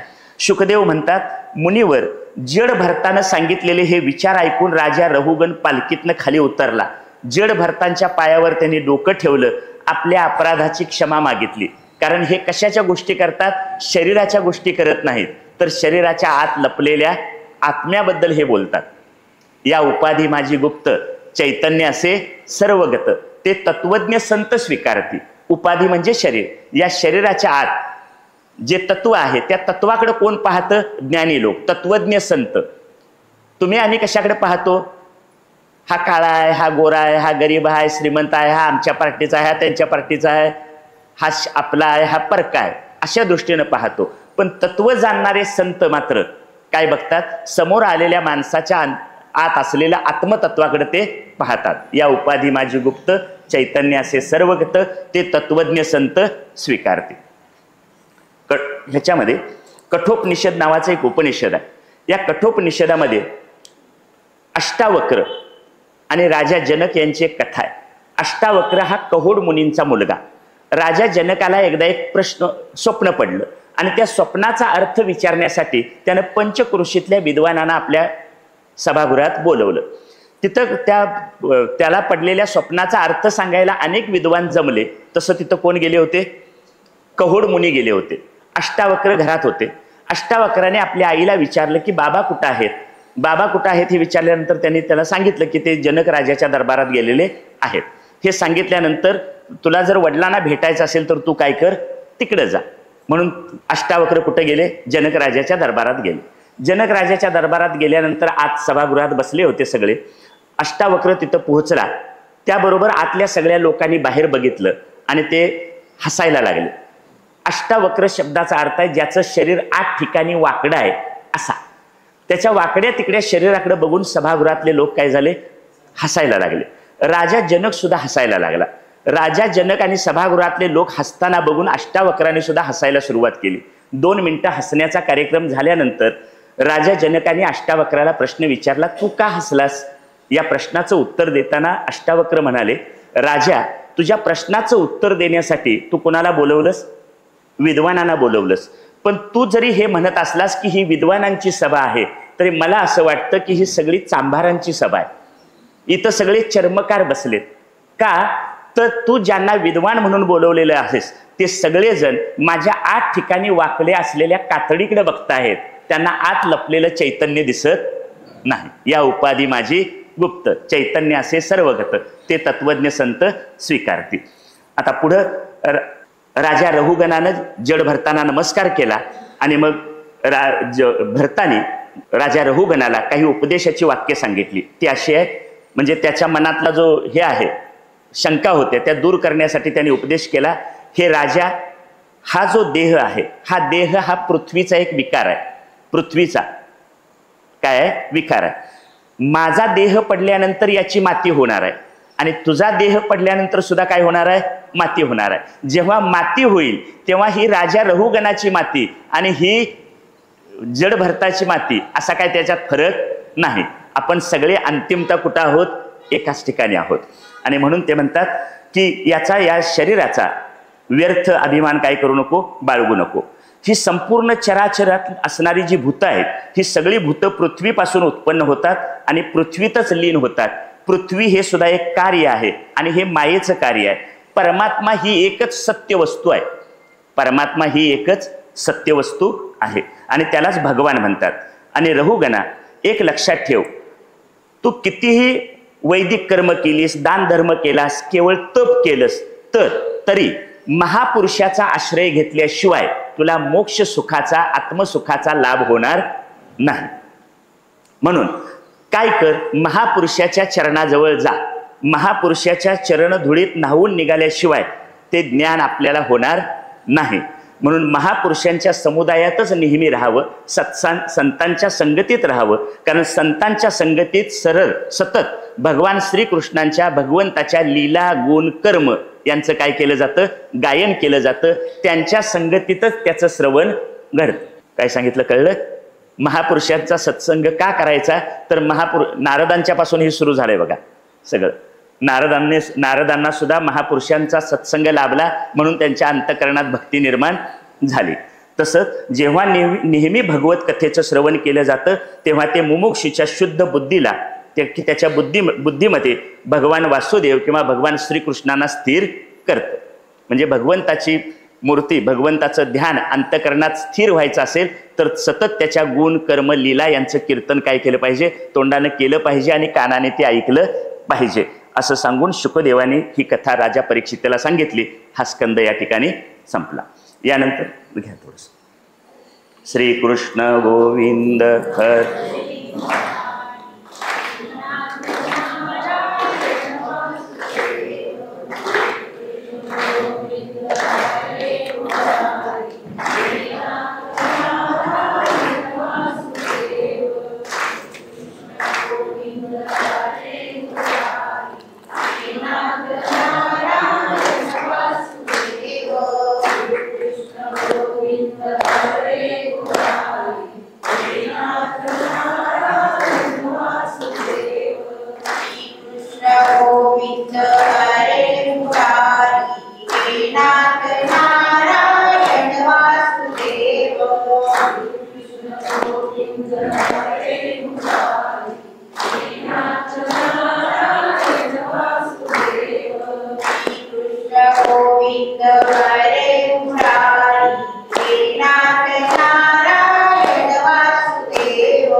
गोपाल कृष्ण भगवान की जय. यानंतर 6व्या स्कंदाला सुरुवात होते. 6व्या स्कंदाचं लक्षण आहे पोषण. पोषण शब्दाचा अर्थ आहे अनुग्रह, कृपा. पोषण म्हणजे काय, अनुग्रह किंवा कृपा. भगवंताचं प्रेम, भगवंताची दया, भगवंताची कृपा, भगवंताची अनुकंपा असं त्याचा अर्थ आहे. भगवंतानं आपल्यावर केलेला अनुग्रह म्हणजे पोषण. आता भगवंत आपलं सगळ्यांचं पोषण करतो ते 2 प्रकारांनी करतो. पोषणाचा पहिला प्रकार आहे, ह्याचे म्हणजे पोषणाची 2 अंग आहेत. एक सांभाळ करणं आणि दुसरं शरण जाणं. तुकाराम महाराज म्हणतात क्षणोक्षणा सांभाळतो साक्षी होतो आपुला. किंवा तुकोबांचा एक छान अभंग आहे, व्यक्तिगत मला खूप आवडला. कारे नाठविसी कृपाळू देवासी, पोषितो जगाशी एकलाची. बाळा दूध कोण करते उत्पत्ती, वाढवी श्रीपती सवे दोन्ही. फुटती तरुवर उष्ण काळमासी, जीवन तयासी कोण घाली. काय त्याने तुझी नाही केली चिंता, राहे त्या अनंत आठवणी. तुका म्हणे त्याचे नाव विश्वंभर, तयाचे निरंतर ध्यान करी. सगळ्या चरणात तुकाराम महाराजांनी प्रश्न विचारले. तुला ईश्वराबद्दल इतकी शंका का वाटते, का त्याची आठवण करत नाहीत. कारे नाठविशी कृपाळू देवासी, पोषितो जगाशी एकलाची. सगळ्या जगाचं पालन पोषण करणारा तो आहे. किंवा नाथ महाराज म्हणतात सकळ जीवाचा करीतो सांभाळ, तुझं मोकलील ऐसे नाही. या पोषणाचे भगवंत आपलं पोषण कसं करतो त्याचे 2 प्रकार आहेत. एक सामान्यत्वानं पोषण करतो आणि दुसरं विशेषत्वानं पोषण करतो. सामान्यत्वानं पोषण करतो म्हणजे तुम्हाला आम्हाला अन्न वस्त्र निवारा देऊन तो पोषण करतो. सामान्यत्वानं पोषण शब्दाचा अर्थ काय, आम्हाला अन्न देऊन वस्त्र देऊन निवारा देऊन आमचं पोषण करतो. आता पृथ्वीवर फक्त माणसालाच वस्त्र लागतात, बाकी कुणाला लागत नाहीत, त्यांना तो निवारा देतो. आता आपण सापाच्या बाबतीत म्हणतो आयत्या बिळावर नागोबा, पण आयत्या बिळावर नागोबा असतो ती आयती बिळ काढून देण्याचं काम कुणाला दिलंय, उंदरांना. आणि राहायला कोण जातो, साप. मग उंदरांना बीळ करायचं काम, बीळ तयार करायच्या कामाला जोडणारा कोण आहे, भगवंतच आहे. बरोबर. आता आपण आम्ही मिळवतो, आम्हाला कळतं, म्हणजे चांगले चांगले पदार्थ करून आम्ही खातो, आमचं पालन पोषण होतं. पण असे अनेक प्राणी आहेत की जे काय करतात, पक्षी दिवसभर चारा गोळा करून आणतात, खातात, दुसऱ्या दिवसाची काही काळजी करत नाहीत. मग त्यांच्या पालन पोषणाची काळजी करणारा कोण आहे? भगवंत आहे. बरोबर. आपण घरात पाळलेलं कुत्रा असेल तर ते फारसं मरतुकडं असतं, त्याला काही नीट कुठल्या कामाला पळायला लागलं तर पळणार नाही. पण बाहेर ज्यांना अन्नधान्य ज्यांचा कोण सांभाळ करत नाहीत अशी भटकी कुत्री बघा कशी धष्टपुष्ट आहेत. बरोबर. आपल्या आजूबाजूला दिसणारी जी भटकी कुत्री आहेत ती काय असतात? धष्टपुष्ट असतात. इतकी भीती वाटते त्यांची, इतकी ती तयार झालेली असतात. कोण करतो त्यांची काळजी? बरोबर. याचा अर्थ काय? जरी आम्ही नाही काळजी केली तरी त्यांची काळजी करणारा कोण आहे? भगवंत आहे. म्हणून म्हटलंय कारे नाठविसी कृपाळू देवासी पोषितो जगाशी एकराची. आता विशेषत्वानं पोषण करतो म्हणजे काय? विशेषत्वानं पोषण करतो याचा अर्थ बुद्धी देतो, ज्ञान देतो, आणि ज्ञान देऊन काय करतो? पालन पोषण करतो. ज्ञान देऊन पालन पोषण आणि बुद्धी देऊन पालन पोषण. मगाशी मी एका ठिकाणी म्हटलं कारे नाठविसी कृपाळू देवासी पोषितो जगाशी एकलाची. त्याच्या पुढचं चरण आहे बाळा दूध कोण करीते उत्पत्ती वाढवी श्रीपती सवय दोन्ही. आईच्या पोटात बाळ वाढत असताना तिच्या अंगावर त्या बाळासाठी दुधाची निर्मिती त्याच वेळी करणारा कोण आहे? बरोबर. पोटात बाळ वाढत असताना त्याच्यासाठी काय आपल्यापैकी कुणी असा अर्ज दिला होता, आम्ही अमुक अमुक गावात अमक्याच्या घरी जन्माला येणार आहोत, आमच्या अन्न वस्त्र निवाऱ्याची सोय करून ठेवा, असा काय अर्ज केला होता? काय नाही. पण आम्ही अर्ज केला नसला तरी सुद्धा आमच्या पालन पोषणाची जबाबदारी कुणी घेतलेली आहे? त्याने घेतली. आपल्याकडे एक शिक्षण क्षेत्रात साने गुरुजी म्हणून होऊन गेले, महान व्यक्तिमत्व. त्याने एक सुंदर वाक्य लिहिलंय. ते असं म्हणतात, परमेश्वराला सर्वत्र हजर राहता यावं म्हणून त्यानं घराघरात आई निर्माण केली. काय आवडलं नाही तुम्हाला वाक्य हे? काय म्हटलं? परमेश्वराला सर्वत्र हजर राहता यावं म्हणून त्यानं घराघरात आई निर्माण केली. म्हणजे आपल्या घरात बाळ जन्माला आलं तर त्याचं पालन पोषण करायला काय पांडुरंग परमात्मा पंढरपुरातनं येणार नाही. आईच्या रूपात कोण आहे घरात? पांडुरंगच आहे. म्हणून आपली संस्कृती सांगते मातृदेवो भव, पितृदेवो भव, आचार्य देवो भव. म्हणजे आई वडिलांच्या रूपात कोण आहे घरात? आमचं पालन आई पालन पोषण करते. याचा अर्थ कोण करतो पालन पोषण? परमात्मा पांडुरंगच करतो. अगदी ज्यांना आई वडील नसतात अशा माणसांना सुद्धा काय होतात, ही माणसं जिवंत राहतात, मोठ्या पदावर पोहोचतात. बरोबर. म्हणजे त्यांची काळजी घेणारा कुणीतरी जोडून ठेवण्याची व्यवस्था कुणी केली? परमेश्वरानं केलेली आहे. म्हणजे कथा कुठेतरी वाचनात आली, खरी कोठी माहीत नाही. मंथुनी नवनीता तैसे घे अनंतात सांगितलंय ते महत्वाचं आहे त्यातलं. एकदा भगवान विष्णू जेवायला बसले होते, लक्ष्मी वाढत होत्या. अचानक जेवता जेवता विष्णू ताटावरून उठले आणि बाहेर दरवाजापर्यंत पळत गेले. दरवाजापर्यंत गेले, 2 मिनिटं थांबले आणि परत आले. परत जेवायला बसले. लक्ष्मीने विचारलं, भरलेल्या ताटावरून जेवायच्या अगोदर जेवणाचा घास तसाच टाकून का गेलात? 4 जीव उपाशी होते, त्यांची व्यवस्था लावण्यासाठी गेलो. मग लगेच का परत आलात? त्यांची जेवणाची व्यवस्था झाली म्हणून परत आलो. लक्ष्मीला हे काय पटलं नाही. बघूया यांची खरंच परीक्षा घेऊया म्हणून तिने एका डबीत 4 मुंग्या कोंडून ठेवल्या.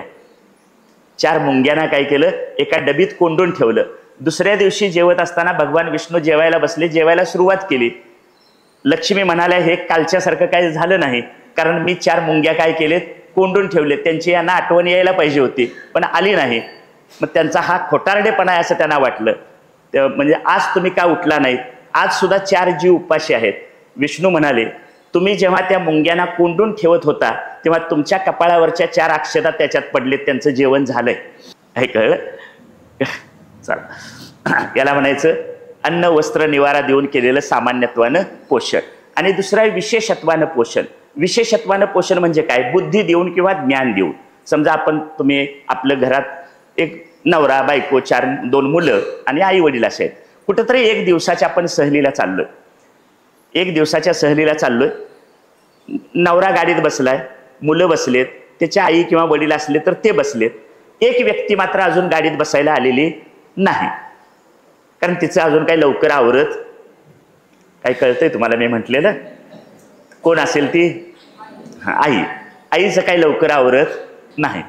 तिचं आवरत नाही हे 50% बरोबर आहे, 100% बरोबर नाही. कारण तिचं आवरत नाही हे थोडंच बरोबर आहे, जास्त बरोबर नाही. का तर ती तयार झाली होती पण घराचा पाठीमागचा दरवाजा तिलाच बंद करायला लागतो. मधले सगळी दारं तिनंच बंद करायची असतात. पुढचा दरवाजा बंद करून कुलूप लावायचं काम तिचंच असतं आणि बाहेरचं गेट सुद्धा तिलाच ओढून घ्यावं लागतं. एवढं सगळं काम करून येऊन गाडीत बसायला तिला काय होतो, वेळ होतो. पण गाडीत अगोदर बसलेले सगळेजण म्हणत असतात, पोरं म्हणतात आई तुझ्यामुळे आम्हाला कुठं जायला मिळत नाही, आणि नवरा म्हणतो तुझं असं आहे म्हणून मी तुला कुठं घेऊन जाईत नाही. बरोबर. मग आई शेवटी येऊन बसते. 1 मिनिट बसणार तोपर्यंत तिला काहीतरी आठवणीत येतं आणि ती लगेच म्हणते 1 मिनिट थांबा आलो. 1 मिनिट थांबा आलो म्हणत ती परत येते, परत गेट उघडते, परत पुढचा दरवाजाचं कुलूप काढते, सगळी दारं उघडत पाठीमागे शेवटला जाते आणि गॅसचं बटन बंद करायचं राहिलं होतं तेवढं ते बंद करते आणि पुन्हा सगळी दारं लावत बाहेर येऊन गाडीत बसते. आणि गाडीत बसताना आई म्हणते बरं झालं मला सुचलं म्हणून, नाहीतर परत येईपर्यंत घर काही जाग्यावर राहिलं नसतं. आता माझा प्रश्न इथं आहे, आईला सुचलं का आईला भगवंतानं सुचवलं?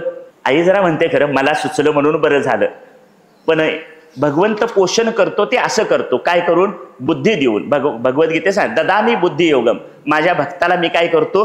बुद्धियोग देतो. आणि अशी बुद्धी देऊन भगवंत आमचं काय करत असतो? पालन पोषण करतो. बऱ्याच वेळा आपण सुद्धा अनेक संकटातून वाचलेलो असतो. आपल्याला वाटतं की आता असं काहीतरी घातपात होणार आणि आपण बाजूला होतो आणि ते तुमच्या मनात आलं तसं काय होतं? घडतं. आणि मग म्हणतो देवाची कृपा म्हणून आपण काय झालो? यातनं वाचलो.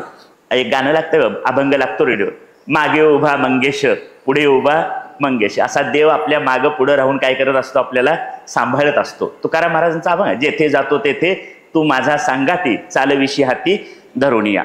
असं आपल्याला बुद्धी देणारा, म्हणजे आमची प्रगती व्हायची असेल तर सद्बुद्धी देणारा परमात्माच आहे, आणि आपलं नुकसानच व्हायचं असेल तर आपल्याला विनाशकाले विपरीत बुद्धी देणारा सुद्धा कोण आहे? परमात्माच. आता 2 प्रकारचं पोषण सांगितलं, एक सामान्यत्वानं पोषण आणि विशेषत्वानं पोषण. बऱ्याच वेळा काही घटना आपल्या जीवनात प्रतिकूल घडतात. प्रतिकूल म्हणजे आम्ही देवाची भक्ती करत असलो तरी प्रतिकूल घटना घडतात. आता तुकाराम महाराज पांडुरंगाची भक्ती करत होते, पण दुष्काळ पडला, बायको मरून गेली, बरोबर, आणखी काही नुकसान झालं, हे सगळं कशामुळं? किंवा आई वडिलांचा मृत्यू झाला, ह्या सगळ्या दुःखाकडं त्यांनी कसं बघितलं? बरे झाले देवा निघाले दिवाळे, बरी या दुष्काळे, पिढा गेली म्हणतात. किंवा बरे झाले देवा मेली बाईल कर्कशा, बायको कर्कश होती मेली, बरं झालं, परिणाम काय? देवे माया सोडविले. समजा हे सगळं चांगलं असतं तर चांगल्या संसारातून मन बाजूला काढून पांडुरंगाकडे ठेवता आलं असतं का? नाही ठेवता आलं असतं. मग यावरून एक लक्षात घ्यायचं की आपल्या जीवनात काही प्रतिकूल घटना घडतात, दुःखदायक घटना घडतात, तेव्हा संसारातून मन बाहेर काढून परमात्म्याकडे ठेवण्यासाठीच त्या घडलेल्या असतात. म्हणजे प्रपंचातली प्रतिकूलता ही परमार्थातली अनुकूलता असते. काय वाक्य म्हटलं कळलं? आमच्या प्रपंचात घडणारी प्रतिकूलता ही परमार्थाची काय आहे? अनुकूलता आहे. म्हणजे परमार्थ करणाऱ्याला मन जर बाहेर काढायचं असेल तर प्रपंचात अशा प्रतिकूल गोष्टी घडणं काय असतं?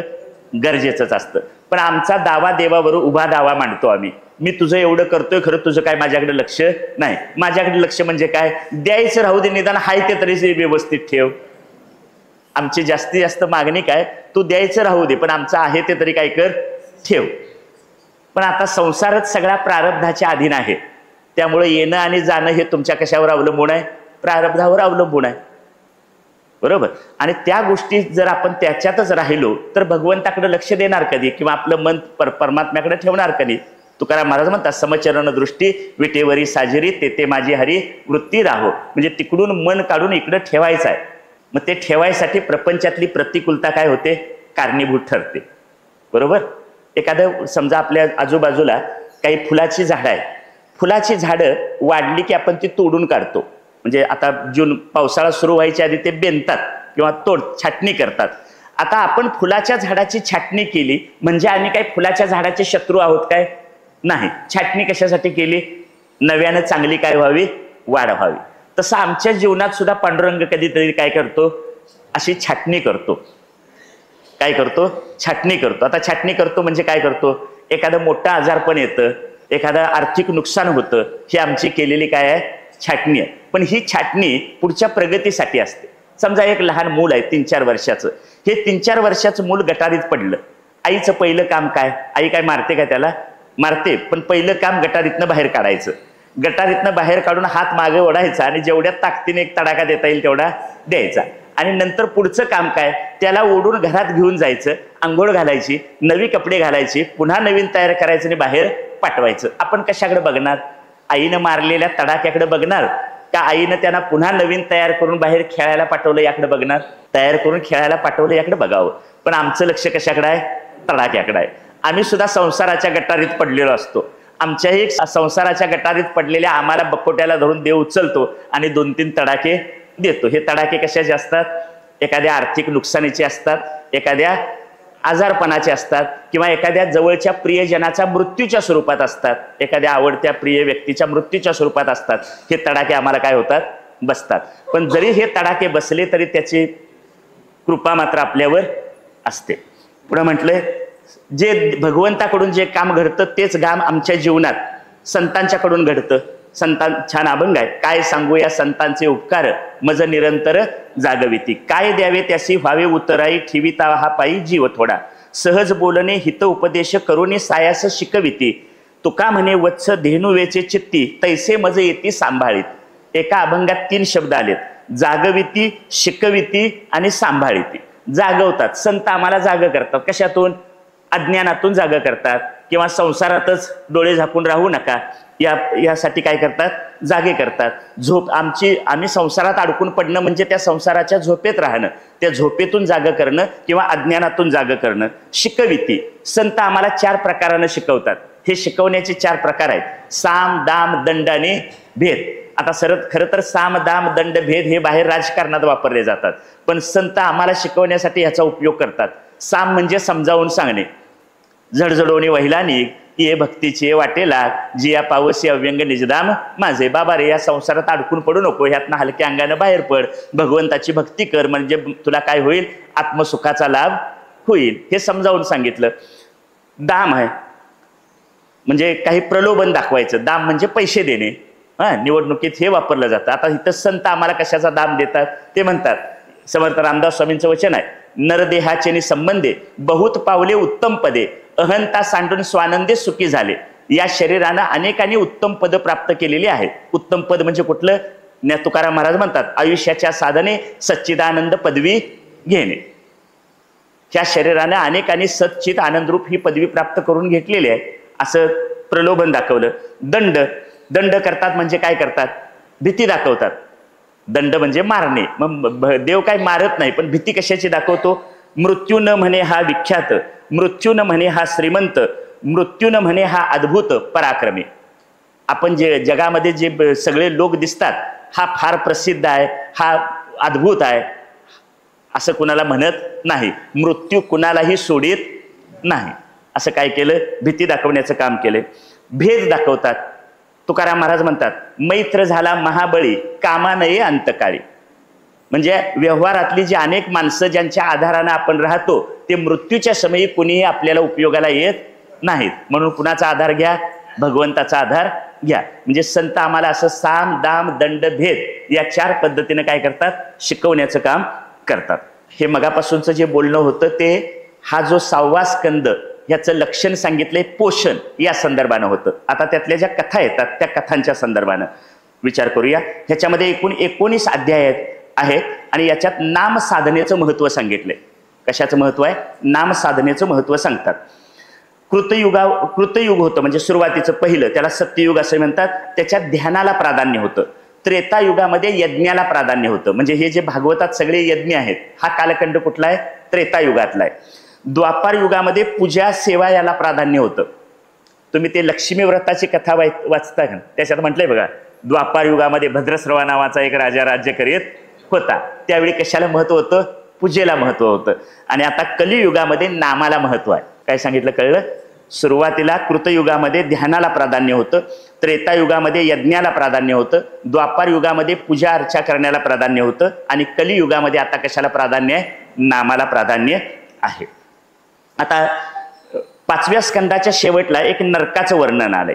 शुकदेव म्हणतात, माणूस पूर्व जन्मातील वासनांना वश होऊन, कारण आपल्याला जन्मच कशामुळे घ्यावा लागला? वासनेमुळे जन्म घ्यावा लागला. जन्म घ्यावा लागे वासनेच्या संगे. मग वासनेमुळं आपल्याकडून पापकर्म घडतं. मग पापकर्म घडलं असेल तर ते पापकर्म काढून टाकण्यासाठी प्रायश्चित्त घ्यावं लागतं. प्रायश्चित्त शब्दाचा अर्थ पूर्वी आपल्याकडून जे काही चुकीचं घडलं, ते चुकीचं घडलं त्याबद्दल स्वतःला शिक्षा करून घेणं, याला काय म्हणायचं? प्रायश्चित्त घेणं. 4 दिवसाचा उपवास करणं हे काय आहे? प्रायश्चित्त आहे, किंवा 2 दिवसाचा उपवास करणं हे प्रायश्चित्त आहे.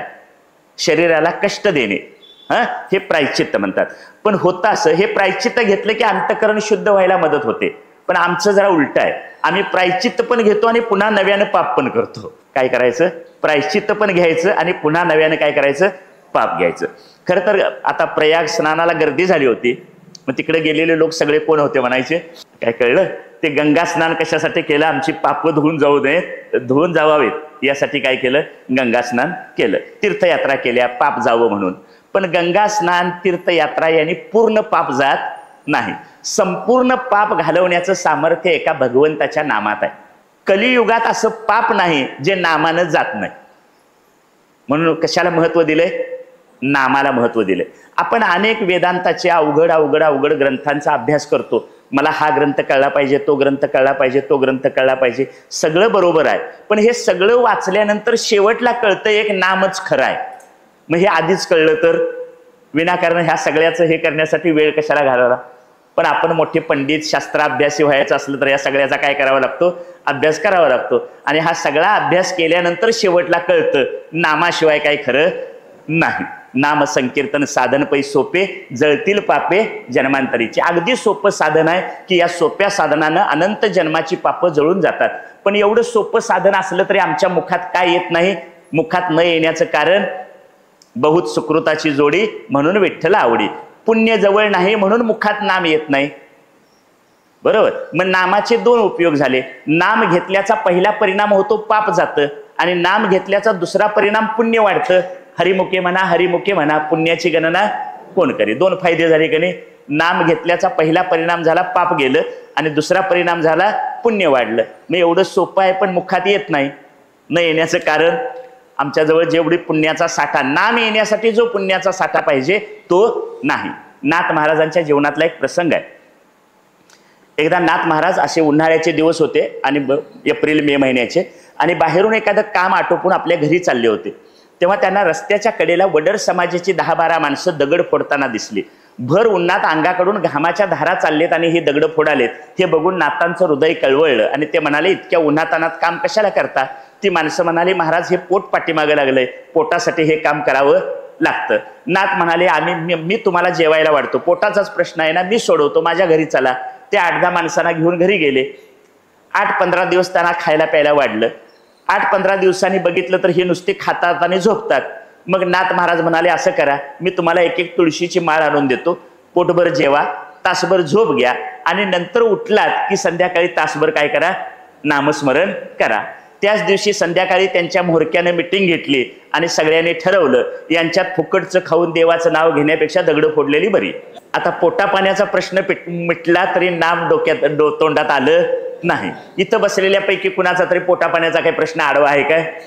नाही. तरी सुद्धा आमच्या मुखात नाम येत नाही म्हणता सरळ. भागवत पूर्ण झाल्यावर रोज नाम घेणार असं तरी म्हणा निदान. बरोबर? चला. हरी उच्चारणी अनंत पापराशी, जातील लयासी क्षण मात्रे. वाल्याची गोष्ट प्रसिद्ध आहे. मरा हजारो लोकांना मारलं, 7 रांजण भरले, इतक्या लोकांना मारलं. पण नारदांची भेट झाली. विचारून ये, हे सगळं तू ज्यांच्यासाठी केलंस ते ह्या पापात वाटेकरी आहेत काय? त्यांनी लगेच सांगितले, तुझं तू केलंस, आमचा काही संबंध नाही. झटकन जाग आली. इथं म्हणायचं संतांनी काय केलं? जागविती. इथं जाग आली. कशाची जाग आली? मी जे पाप कर्म ज्यांच्यासाठी करतोय ते याच्यात वाटेकरी व्हायला तयार नाहीत. राम राम म्हणता येत नाही म्हणून मरा म्हणाला, आणि मराचं राम राम झालं, आणि वाल्याचा वाल्मिकी झाला. बरोबर? वाल्याचा वाल्मिकी कशामुळे झाला? केवळ नामामुळे झाला. तुकाराम महाराज, काम क्रोध लोभ नासे तृष्णा माया, गाता गुणतया विठोबाचे. विठोबाचं गुणगान केलं तर अंतकरणातले काम क्रोध लोभ हे विकार काय होतात? जातात.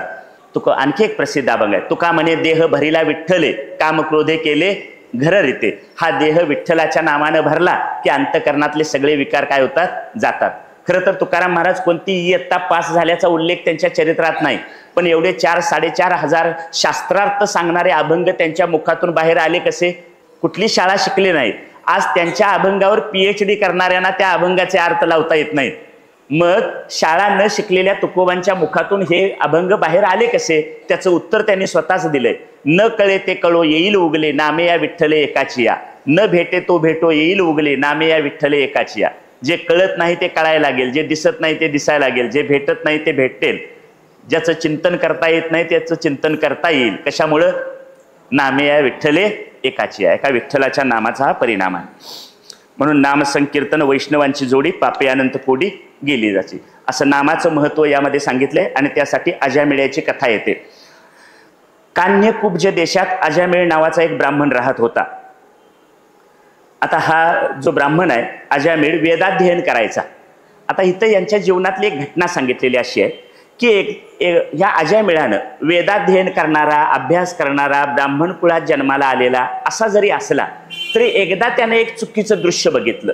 एका पुरुषाला, एका शूद्र पुरुषाला एका देहविक्रय करणाऱ्या स्त्री बरोबर त्यानं प्रणय क्रीडा करताना बघितली. आणि सगळा वेदाभ्यास काय झाला, बाजूला पडला. आणि त्या स्त्रीबद्दल त्याला इतकं प्रेम निर्माण झालं की तो त्या स्त्रीमध्ये आसक्त झाला. आणि त्यानं आपल्या घरात आपल्या पत्नीला घरातून काय केलं, बाहेर काढलं. म्हणजे एक वाईट दृश्य बघितल्याबरोबर काय झाला, अजामिळ्यावर परिणाम झाला आणि तो चुकीच्या दिशेनं गेला. आणि त्यानं आपल्या पत्नीला बाहेर काढलं आणि ज्या स्त्रीला त्यानं पाहिलेलं होतं त्या स्त्रीला, तो देह विक्रय करणाऱ्या त्या स्त्रीला घरी घेऊन आला. आता असं झाल्यानंतर एकदा गावात एक महात्मा आला. त्या गावात महात्मा आल्यानंतर त्यांनी विचारलं की इथं कोणी तुमच्या गावात असा धर्मात्मा, धर्मानं वागणारा कोणी माणूस आहे काय? आता गावात चार चौकात बसणारे टवाळखोर लोक असतातच. त्यांना माहिती होतं हे अजामिळ्याचं. त्याने आपल्या खऱ्या बायकोला काय केलंय, घरातून बाहेर काढले आणि एका देहविक्रय करणाऱ्या स्त्रीला त्यांनी घरात आणून ठेवले. त्यामुळे एखादा धर्मात्मा आहे का कोण राहणारा, म्हणून त्या चांदाळ चौकडीनं त्या महात्म्याला कुणाचं घर दाखवलं, अजामिळ्याचं घर दाखवलं. ते महात्मे त्या अजामिळाच्या घरात गेल्यानंतर अजामिळ काय घरात नव्हता, पण त्याची ती आणली बाई होती, ती स्त्री घरात होती आणि एक लहान मूल जवळ होतं. त्या महात्म्याने येऊन विचारलं की ह्या बाळाचं नाव काय? तेव्हा ती स्त्री म्हणाली याला काय अजून आम्ही नाव दिलेलं नाही, तेव्हा तुम्हीच एखादं नाव सांगा. तेव्हा त्या महात्म्यानं नाव सुचवलं. आता हा केवळ क्षणभर घडलेला सत्संग आहे. एका क्षणभराच्या सत्संगाचा परिणाम. त्यांनी नाव सांगितलं ह्याला नारायण म्हणा.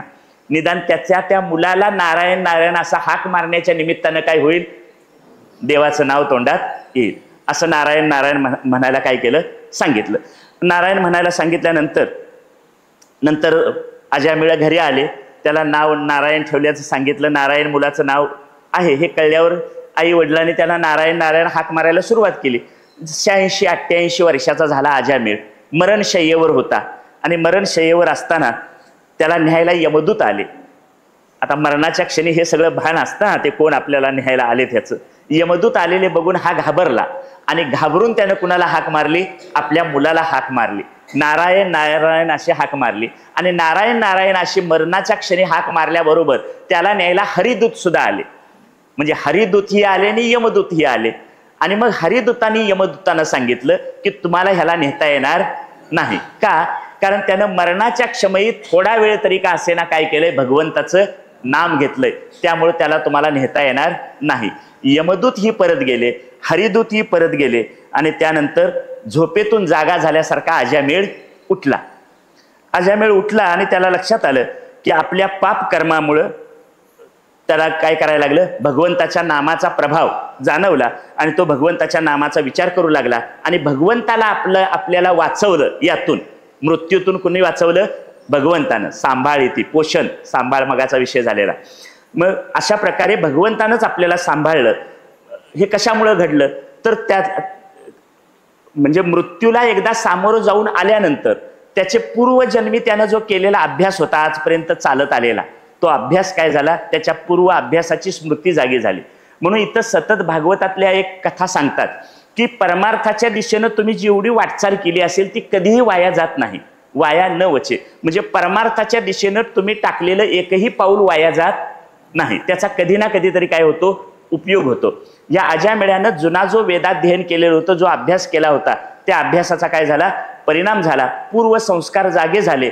तो संसार सोडला आणि सरळ हरिद्वारला गेला. मन भगवंतात लावलं आणि तो मुक्त झाला. असं हे नाम भगवंताला आपल्याकडे खेचून आणतं.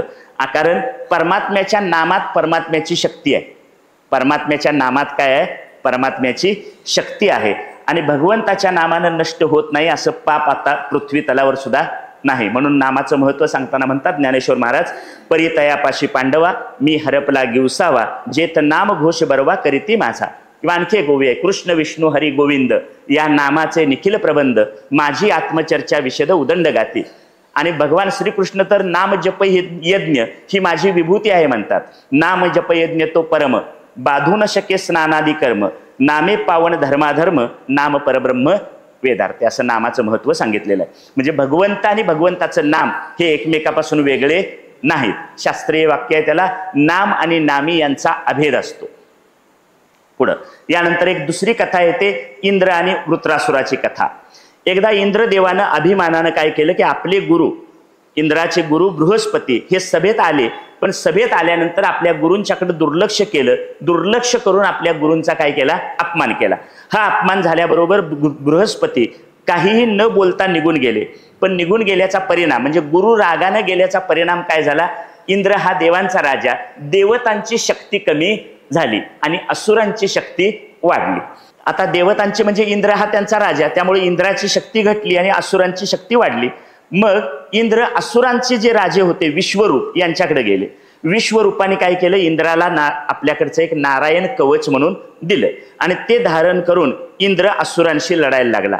म्हणजे असुरांच्या गुरूंच्याकडूनच घेतलं आणि असुरांच्याशी त्यानं लढायला उपयोग केला. पुढं काय झालं, एकदा गुरु विश्वरूप हे कुणाचे गुरु आहेत, असुरांचेच, मूळचे असुरांचे गुरु.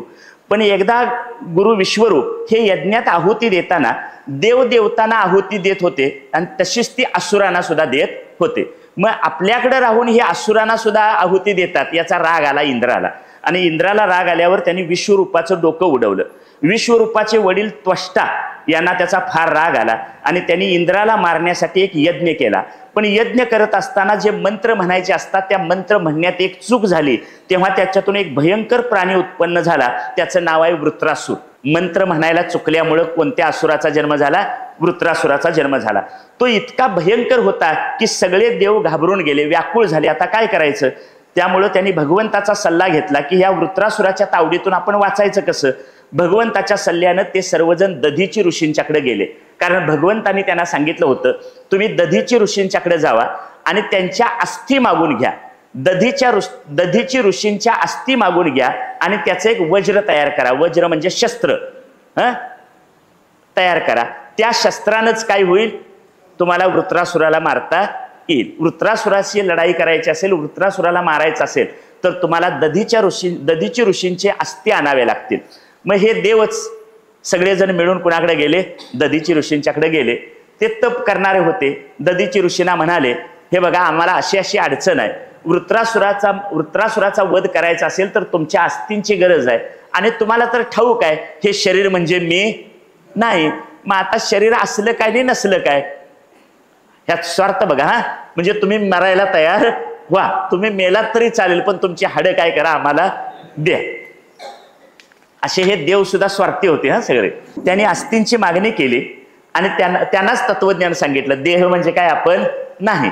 त्यामुळे तुम्ही काय करा, मग दधीची ऋषी तुमचे अस्थी आम्हाला द्या. मग दधीची ऋषी सुद्धा म्हणाले की होय तुम्ही म्हणता ते बरोबर आहे, शेवटी जीवनाचा आपल्या उपयोग तरी काय. माझं जीवन नष्ट झाल्यामुळं किंवा माझा मृत्यू झाल्यामुळं अनेकांना याचा फायदा होत असेल तर काय करूया, मी माझ्या अस्थी द्यायला तयार आहे. म्हणून त्यांनी दधीची ऋषी समाधीत गेले आणि त्यांनी देहत्याग केला. त्यांच्या अस्थीचं वज्र बनवून इंद्रदेवानं वृत्रासुराशी युद्ध केलं. वृत्रासुरानं सुद्धा महाभयंकर युद्ध केलं. पण यावेळी एक घटना घडली, विचित्र घटना घडली. ती घटना अशी की युद्ध चालू असताना वृत्रासुराच्या अंतःकरणात भगवंताची भक्ती जागी झाली.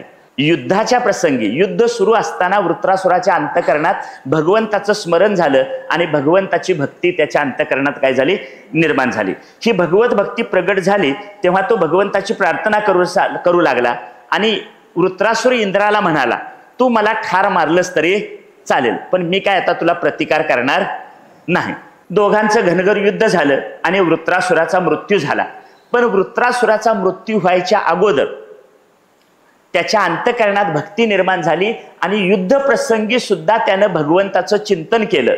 याचा परिणाम काय झाला, तो शरीराचा मृत्यू व्हायच्या आधीच भगवंताशी मनानं एकरूप होऊन गेला. काय झाली घटना कळली?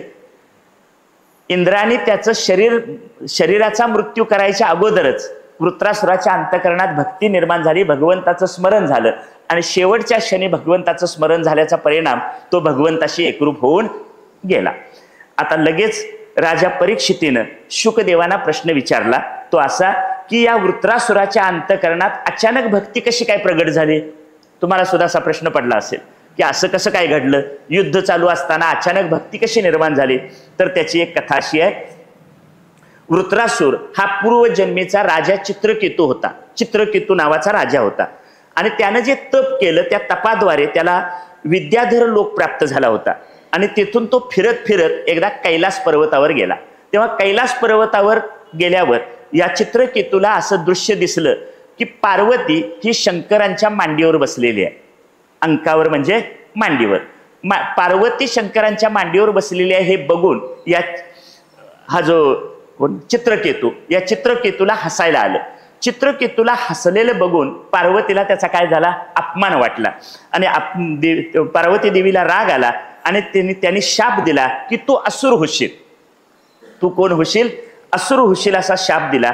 चित्रकेतूनं क्षमा मागितली पण शापाचा सुद्धा स्वीकार केला. पण नंतर तो त्या जो शाप दिलेला होता त्याप्रमाणे असुर झाला. आणि पण असुर झाला असला तरी युद्ध करताना मात्र त्याची काय झाली, पूर्वी केलेली भक्ती प्रगट झाली. म्हणजे आपण देवासाठी जे जे करतो ते कुठेही वाया जात नाही. भगवंताचं घेतलेलं नाव, भगवंताची केलेली सेवा ही कुठेही वाया जात नाही. कधी ना कधी त्याचा काय होतं, आपल्याला फळ मिळतं. म्हणून निष्काम कर्म आणि निष्काम उपासना करावी. आता ही जे शंकरांच्या कृतीबद्दल जे हा जो राजा चित्रकेतू हसला त्याचा अर्थ पुढे सांगितलाय. त्याचा अर्थ असा आहे की शंकरांच्या मते या जगात माझ्याशिवाय दुसरं कुणीही नाही, माझ्याशिवाय दुसरं कुणी नाही. त्यांचं एक चित्र असतं बघा, अर्धनारी नटेश्वर. अर्धनारी नटेश्वर म्हणजे अर्ध शरीर पुरुषाचं आणि अर्ध स्त्रीचं. म्हणजे माझ्या दृष्टीत सर्व काही मीच आहे. आपण जरी पार्वती माझ्या मांडीवर बसलेली दिसली तरी दिसायला दोघं आहोत पण असायला एक आहे. दिसायला दोघं पण असायला एक आहे. आता समुद्राचं पाणी असतं, पाण्यावर वाऱ्याच्या निमित्तानं लाटा येतात. तुम्ही समजा कधी समुद्राच्या काठावर सहलीला गेलात तर माझ्यासाठी एक काम करा, येताना एका डब्यातनं एक लाट घेऊन या. काय आणणार? लाट आणणार म्हणजे काय आणणार? पाणीच आणणार. म्हणजे लाटेला पाण्याशिवाय कशाचा आधार नाही. पाण्याचंच थोडंसं वाऱ्यामुळं बदललेलं रूप म्हणजेच काय आहे, लाट आहे. म्हणजे लाट म्हटलं तरी पाणीच आहे, बरोबर. म्हणजे सत्य काय आहे, पाणी आहे. लाट हा केवळ तोंडानं बोलायचा शब्द मात्र बदल आहे. आहे ते काय आहे, पाणी आहे. तसं शंकर आणि पार्वती म्हणायला दोन आहेत पण आहेत एकच. अशा प्रकारे चित्रकेतू वृत्रासूर बनला परंतु त्याची ही पूर्वी केलेली भक्ती प्रगट झाली आणि तो मुक्त झाला. हे सांगून हा स्कंद इथं संपला. आता 7वा स्कंद आहे. 7व्या स्कंदाचं नाव आहे उती. उतय म्हणजे कर्म वासना. ह्या वासना सुद्धा 3 प्रकारच्या आहेत. एक असुर वासना, दुसऱ्या दैवी वासना आणि तिसऱ्या मानुषी वासना. या स्कंदामध्ये एकूण 15 अध्याय आहेत. 15तले 5 अध्याय आहेत असुर वासनेचे, 5 अध्याय आहेत दैवी वासनेचे आणि 5 अध्याय आहेत मानुषी वासनेचे. दैवी वासना म्हणजे धर्म आणि मोक्ष हा पुरुषार्थ. कालची आठवण ठेवा, धर्म अर्थ काम मोक्ष. मग दैवी वासना म्हणजे धर्म आणि मोक्ष हा पुरुषार्थ. असुर वासना म्हणजे केवळ अर्थ आणि काम हा पुरुषार्थ. आणि मानुषी वासना याचा अर्थ धर्म आणि मोक्ष यांच्या आधारानं चाललेला अर्थ आणि काम, त्याला म्हणायचं कुठली, मानुषी वासना. आता त्या वासनेचे 1, 2, 3 प्रकार पडतात. शुद्ध वासना आहे, अशुद्ध वासना आहे, किंवा शुद्धालाच दुसरा शब्द वापरूया, शुभ वासना आणि अशुभ वासना. आणि तिसरी आहे मानुषी वासना. आता शुद्ध वासना आहेत 4 प्रकारच्या. शुद्ध वासना कुठल्या? मैत्री, करुणा, मुदिता आणि उपेक्षा. या शब्दांचे अर्थ सांगतो. मैत्री, आता मैत्री हा शब्द तुम्हाला माहिती आहे, आपली माणसांची एकमेकाशी काय असते, मैत्री असते. आता शुद्ध वासनेची मैत्री कुठली? आपली जरी मैत्री असली तरी ती आपली मैत्री जरा स्वार्थावरच असते, निस्वार्थी मैत्री मिळत नाही. आपल्या गरज असते, आपला स्वार्थ असतो म्हणूनच आपली मैत्री टिकते. स्वार्थ संपला की आपली मैत्री सुद्धा काय होते, संपून जाते. गरज सरो वैद्य म्हणून डॉक्टर फार प्रिय असतात, रात्री 12ला सुद्धा त्यांना उठवतात पण दुसऱ्या दिवशी बरं वाटले की त्यांची आठवण येत नाही. तसं मित्रांच्या बाबतीत सुद्धा होतं. पण आता इथं भागवतानं सांगितलंय मैत्री कशाला. तुकाराम महाराजांचा अभंग आहे, देव वसे ज्याचे चित्ती त्याची घडावी संगती, ऐसे आवडते मना देवा पुरवावी शब्द वासना. देवा पुरवावी वासना. कशाची वासना? मैत्रीची वासना. कुणाशी मैत्री होऊ दे? देव वसे ज्याचे चित्ती, ज्याच्या चित्तात देव आहे त्यांच्याशी माझी काय होऊ दे? मैत्री होऊ दे. देव वसे ज्याची चित्ती त्याची घडावी संगती, ऐसे आवडते मना देवा पुरवावी वासना. हे मागणं मागितलंय, ज्यांच्या चित्तात देव आहे अशांचीच संगत मला काय होऊ दे? घडू दे. म्हणजे संतांच्या संगतीत मी राहू दे. काही वैष्णवांच्या भगवंताच्या सद्भक्तांच्या सहवासात मला राहायला मिळू दे. ही एक शुभ वासना आहे. दुसरी शुभ वासना आहे करुणा. करुणा म्हणजे काय? समजा आपण एखादा पापी माणूस बघितला, या पापी माणसाचा आता ह्यानं केलेल्या पापामुळे वाईट होणार असं आपल्याला कळलं तरी सुद्धा देवा याचं वाईट करू नकोस असं वाटणं, याला म्हणायचं करुणा. आपली काय जरा भावना असते, याचं काय वाटोळ झाल्याशिवाय राहणार? होणारच आहे. म्हणजे आमची भावना कशी आहे? त्याचं होणारच आहे, त्याच्यावर आमची आणि इच्छा काय? होऊ देच. पण करुणा शब्दाचा अर्थ काय? ह्याच्यात आमच्यात करुणा नाही, याच्यात तिरस्कार आहे. करुणा शब्दाचा अर्थ दुसऱ्याचं वाईट होणार आहे, त्याला त्याच्या पाप कर्माचं फळ मिळणार आहे असं कळलेलं असताना सुद्धा देवा त्याचं वाईट होऊ नये असं वाटणं, याला काय म्हणायचं? करुणा. चला, करुणेचं एक दुसरं उदाहरण. एकदा एका आंबराईत एक साधू पुरुष आंब्याच्या झाडाखाली ध्यान करत बसले होते. उन्हाळ्याचे दिवस होते, सुट्टीतली शाळेतून बाहेर पडलेली 2 मुलं त्या आंबराईत आली. त्याने एक दगड मारला, आंबा पडला नाही. दुसरा दगड मारला, दुसऱ्या दगडाने एक आंबा पडला, पण आंबा पडून आंब्याला लागून तो दगड खाली ध्यान करत बसलेल्या साधू पुरुषाच्या डोक्यावर पडला. आता डोक्यावर पडल्याबरोबर त्याला दुःख झालं, कळवळला, जरासा रडला. त्या मुलांना त्यांचा आवाज ऐकून मुलं तिथं पळत गेली. फार लागलं काय? नाही, थोडंशी हे तणू आला होता, थोडंसं दुखापत झाली होती आणि एका डोळ्यातनं त्यांच्या पाणी येत होतं.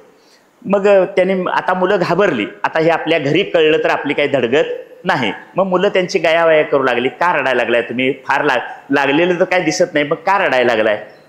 म्हणजे फार काही लागलेलं नाही तर तुम्ही एवढं कळवळून का रडता, असा मुलांचा प्रश्न. तेव्हा त्या साधू पुरुषांनी दिलेलं उत्तर असं आहे, बाळानो, तुम्ही आंब्याच्या झाडाला दगड मारला, त्यानं तुम्हाला एक आंबा दिला. तोच दगड तुम्ही मला मारला, पण तुम्हाला द्यायसाठी माझ्याजवळ काय नाही, याचं मला रडू. ह्याला म्हणायचं करुणा. त्याला काय म्हणतात? करुणा. तो दगड मला लागला, पण माझ्याजवळ देण्यासाठी तुम्हाला देण्यासाठी काही नाही, ही करुणा आहे. तिसरं मुदिता. मुदिता म्हणजे सत्संग घडला. आता इथं चाललाय हा काय आहे? सत्संग आहे. ज्ञानेश्वरीच्या पारायणाला बसलो, सत्संग आहे. गाथा पारायणाला बसलो, हा काय आहे? सत्संग आहे. भागवताच्या अभ्यास वर्गाला हजर राहिलो, हा काय आहे? सत्संग आहे. या सत्संगामुळे इथं 4 चांगले विचार ऐकल्यामुळं मनाला होणारा आनंद, त्याला म्हणायचं मुदिता. मुदिता, मुदिता शब्दातला मूळ शब्द आहे मोद. मोद म्हणजे काय? आनंद. अशा सत्संगात राहिल्यामुळं मनाला मिळालेला आनंद, याला म्हणतात मुदिता. आणि चौथा मुद्दा आहे उपेक्षा. उपेक्षा म्हणजे काही पापी माणसं असतात, काही तरकट असतात, जे इथं आलेले नाहीत, असे अभक्त, ज्यांना भगवंत, भगवंताची भक्ती किंवा परमार्थ या गोष्टी आवडत नाहीत. हे तरकट लोक काय करतात? तुम्ही देवाच्या मार्गाने चालणाऱ्या लोकांना जरा, यांना नास्तिक डोमकावळे म्हटलं तर चालेल. यांना काय म्हणायचं? नास्तिक डोमकावळे. म्हणजे आस्तिक, भगवंत आहे ह्या वाटेवरून चालणारे, भगवंताची भक्ती करणारे लोक जे आहेत, ते तुमच्या जीवनात काय जरासं बरं वाईट घडलं की ते म्हणतात, तू देवाचं सगळं करतोस नाही, मग तुझं असं का? मग आम्ही चांगलं, आम्ही काय करीत नाही, आम्ही देवाचं काही करत नाही तरी आमचं बरं चाललंय. मग जर आम्ही जरा ढिल्या असलं, आमची शक्ती जरा ढिली पडली किंवा आमची श्रद्धा जरा कमी पडली की आम्ही पण म्हणतो होय होय, हे म्हणतोय ते काय आहे? बरोबर आहे. त्यामुळे दुसऱ्या दिवशीपासून देवळात जायचं. बरं, आता असा तरकट माणूस भेटला, असा पापी माणूस भेटला तर त्याच्याकडे दुर्लक्ष करणं, याला म्हणायचं उपेक्षा. याला काय म्हणतात? उपेक्षा. ह्या 4 वासना आहेत. शुद्ध वासना, मैत्री, करुणा, मुदिता आणि उपेक्षा. म्हणून तुकाराम महाराज सुद्धा म्हणतात, तार्किकाचा संग नको देवा, देवा मला तरकट माणसांचा संग देऊ नकोस. म्हणून वर मागणी मागितली, देव वसे ज्याचे चित्ती त्याची घडावी संगती. पुढे आहे अशुद्ध वासना. अशुद्ध वासनेमध्ये 4 प्रकार आहेत: लोकवासना, शास्त्र वासना, पोषण वासना आणि रक्षण वासना. लोकवासना म्हणजे लोकांनी मला चांगलं म्हणावं, याला म्हणायचं लोकवासना. मला मान मिळावा, प्रतिष्ठा मिळावी, प्रसिद्धी मिळावी, याला लोकवासना म्हणतात. शास्त्रवासना, सगळी शास्त्र मला कळावीत, मी शास्त्रांचं अनुष्ठान करावं, पंडित व्हावं, शास्त्राचे पाठ घ्यावेत आणि लोकांना ते सांगावेत, याला म्हणायचं शास्त्रवासना.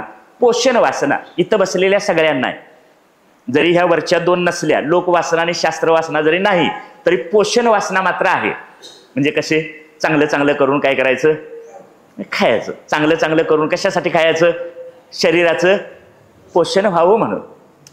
काय लोक म्हणतातच, काय वाटेल ते, काय वाटेल ते होऊ दे, खाया प्यायला हायगाय करायची नाही. आता खाया प्यायला हायगाय करायची नाही याचाच अर्थ कशाची वासना आहे, पोषण वासना आहे, शरीराचं पोषण व्हावं.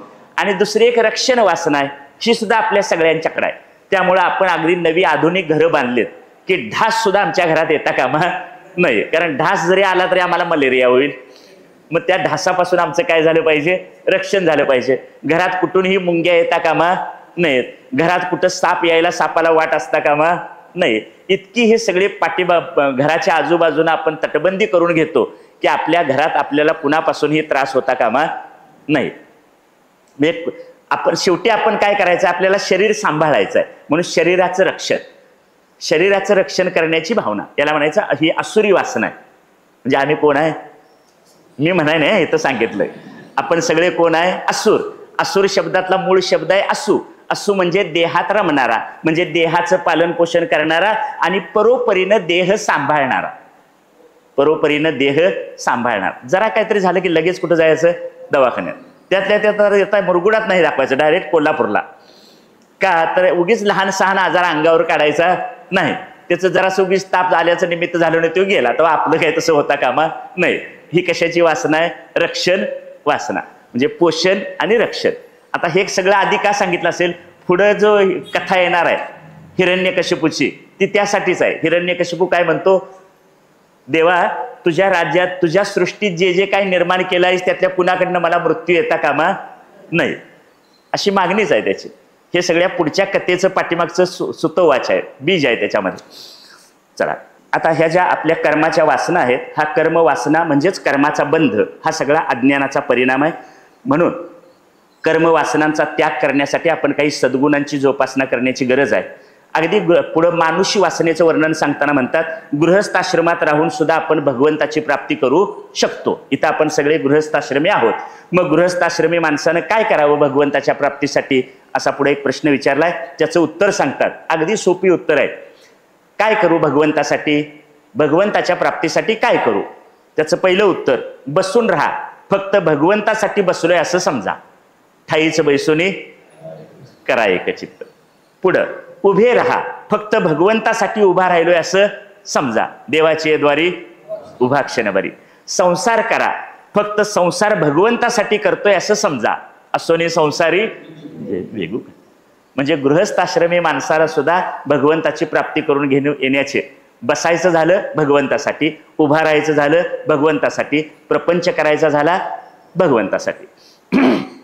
आणि कारण भगवंताची कृपा ही सगळ्यांच्यावर असतेच, भगवंताची कृपा सगळ्यांच्यावर असते. फक्त आम्ही दुःखी होतो ते कर्म वासनेमुळं. आता नाव काय आहे या स्कंदाचं, कर्म वासना. त्या कर्म वासना सुद्धा 3 प्रकारच्या सांगितल्या, अशुभ, शुभ आणि मानुषी. अशुभ वासना, शुभ वासना आणि मानुषी वासना. आपल्या भगवंतावर ज्याचं प्रेम आहे त्याच्यावरही ते कृपा करतात, आणि भगवंताशी ज्यानं वैरवाद स्वीकारलाय त्याच्याशी सुद्धा ते काय करतात, त्याच्यावर कृपा करतात. आता या अर्थानं पुढे हिरण्यकशिपूची गोष्ट येते. हिरण्यकशिपू म्हणजे भगवंताचं द्वेषानं केलेलं चिंतन आहे. द्वेषपूर्वक भगवंताचं स्मरण करणाऱ्याची ही कथा आहे. ही असुरी वासना. हिरण्यकशिपूला आपला भाऊ हिरण्याक्ष याच्या वधाची बातमी कळली. 3ऱ्या स्कंदामध्ये आपण बघितलं, वराह अवतार घेऊन वराहाने काय केलं, हिरण्याक्षाचा वध केला. हा हिरण्याक्ष कोणाचा भाऊ, हिरण्यकशिपूचा. हे दोघं आलेले. त्याच्या अगोदरचे जय विजय कोण आले, हिरण्याक्ष आणि हिरण्यकशिपू म्हणून आले. आता हिरण्याक्षाचा उद्धार कोणी केला, वराह अवताराने भगवंतानी केला. आणि आता हिरण्यकशिपूला आपला भाऊ हिरण्याक्ष याच्या वधाचा समाचार कळला. तो दुःखी झाला, त्याला राग आला आणि त्यानं दानवांना मंदिर, यज्ञ, गायी या सगळ्यांचा नाश करण्याचा आदेश दिला. आणि हिरण्यकशिपूनं भयंकर तप आरंभ केला. तप करायला सुरुवात केली. कुणी? हिरण्यकशिपूनं. हिरण्यकशिपूनं तप करायला सुरुवात केल्याबरोबर सगळे देव घाबरले, त्रस्त झाले. आणि आता आपण काय करायचं? हिरण्यकशिपूच्या तपासमोर आपला टिकाव लागणार नाही. म्हणून सगळे देव ब्रह्मदेवाकडे गेले. आणि ब्रह्मदेवाकडे गेल्यानंतर ब्रह्मदेवाला वाटलं की आता हे देव म्हणतात ते खरं आहे. तेव्हा हिरण्यकशिपू कशासाठी तप करायला लागलाय हे आपण काय केलं पाहिजे? बघितलं पाहिजे. म्हणून ब्रह्मदेव हिरण्यकशिपूकडे गेले आणि त्याला विचारलं की तुला काय पाहिजे म्हणून तू तप करतो आहेस? तेव्हा तो म्हणाला, मला मरण येऊ नये. मागणी काय? मला मरण येऊ नये. आणि मरण हे ठरल्याप्रमाणे काय होणार आहे? येणार आहे. मरण चुकवता येत नाही. फक्त आम्हाला मरणाचं भय दूर करायचं आहे. कोण कोणाला कथा सांगायला लागले? शुकदेव राजा परीक्षितीला. हा असा संदर्भ जोडला जातो. ह्या कथा काय परीक्षितीला नाहीच सांगितलेला. इथं आपण बसलेले सगळे परीक्षितच आहे. ह्या कथा कुणाला सांगितले? आम्हाला सुद्धा आत वाटत असते सगळे गेले तरी चालतील, मला तेवढं येता कामा नाही. आणि आपण असं धरूनच चालतो. काय म्हणून पहिल्या दिवशीच आपण विचार केला होता की या पृथ्वी तलावरचं सर्वात मोठं आश्चर्य कोणतं? यक्ष आणि युधिष्ठिर यांचे प्रश्न. यक्षाचा प्रश्न की रोज हजारो लोक मृत्यू पावत असताना जिवंत असलेले मात्र आपण अमरपट्टा घेऊन आलोय अशा थाटात जगतात. हे या पृथ्वी तलावरचं काय आहे? आश्चर्य आहे. आम्हाला सुद्धा अजून वाटत असतं सगळ्यांना मरण येईल पण मला तेवढं काय येणार नाही. आणि झालं तरी देवाकडे मागणी ती असते, मला तेवढं काय येऊ नये. पण काय वाटेल ते केलं तरी आल्याशिवाय राहणार. काय वाटेल ते केलं तरी म्हणजे रोज बदामाचा शिरा खाल्ला तरी आल्याशिवाय राहणार नाही. मग आता हिरण्यकशिपू सुद्धा म्हणाला, मला काय नको? मरण नको. पण मरण नको म्हणून असं चालेल काय? भगवद्गीता सांगते, जातस्य ही ध्रुव मृत्यू. जो जो जन्माला आलेला आहे त्याचा काय होणार आहे? मृत्यू होणार आहे. मग ह्याला आता मरण नको असं का वाटायला लागलं? तर तो हिरण्यकशिपू हा असुरच आहे. आणि असुराचं लक्षण काय? हे शरीर म्हणजे मी. हे शरीर म्हणजे मी असं त्याला वाटतं. म्हणून शरीराचं रक्षण करणं, शरीराचं पोषण करणं ही त्याची वासना आहे. म्हणून तो ब्रह्मदेवाला म्हणाला, आपल्या सृष्टीतील आपण निर्माण केलेला कोणीही प्राणी मला मारायला समर्थ असू नये. ना घरी ना बाहेर. कुठल्याही तुम्ही निर्माण केलेल्या कुठल्या प्राण्याकडं काय येऊ नये? मरण येऊ नये. घरात येऊ नये, बाहेर येऊ नये. पुढे म्हटलंय आकाशात येऊ नये, जमिनीवर येऊ नये. पशुकडून येऊ नये, माणसाकडून येऊ नये.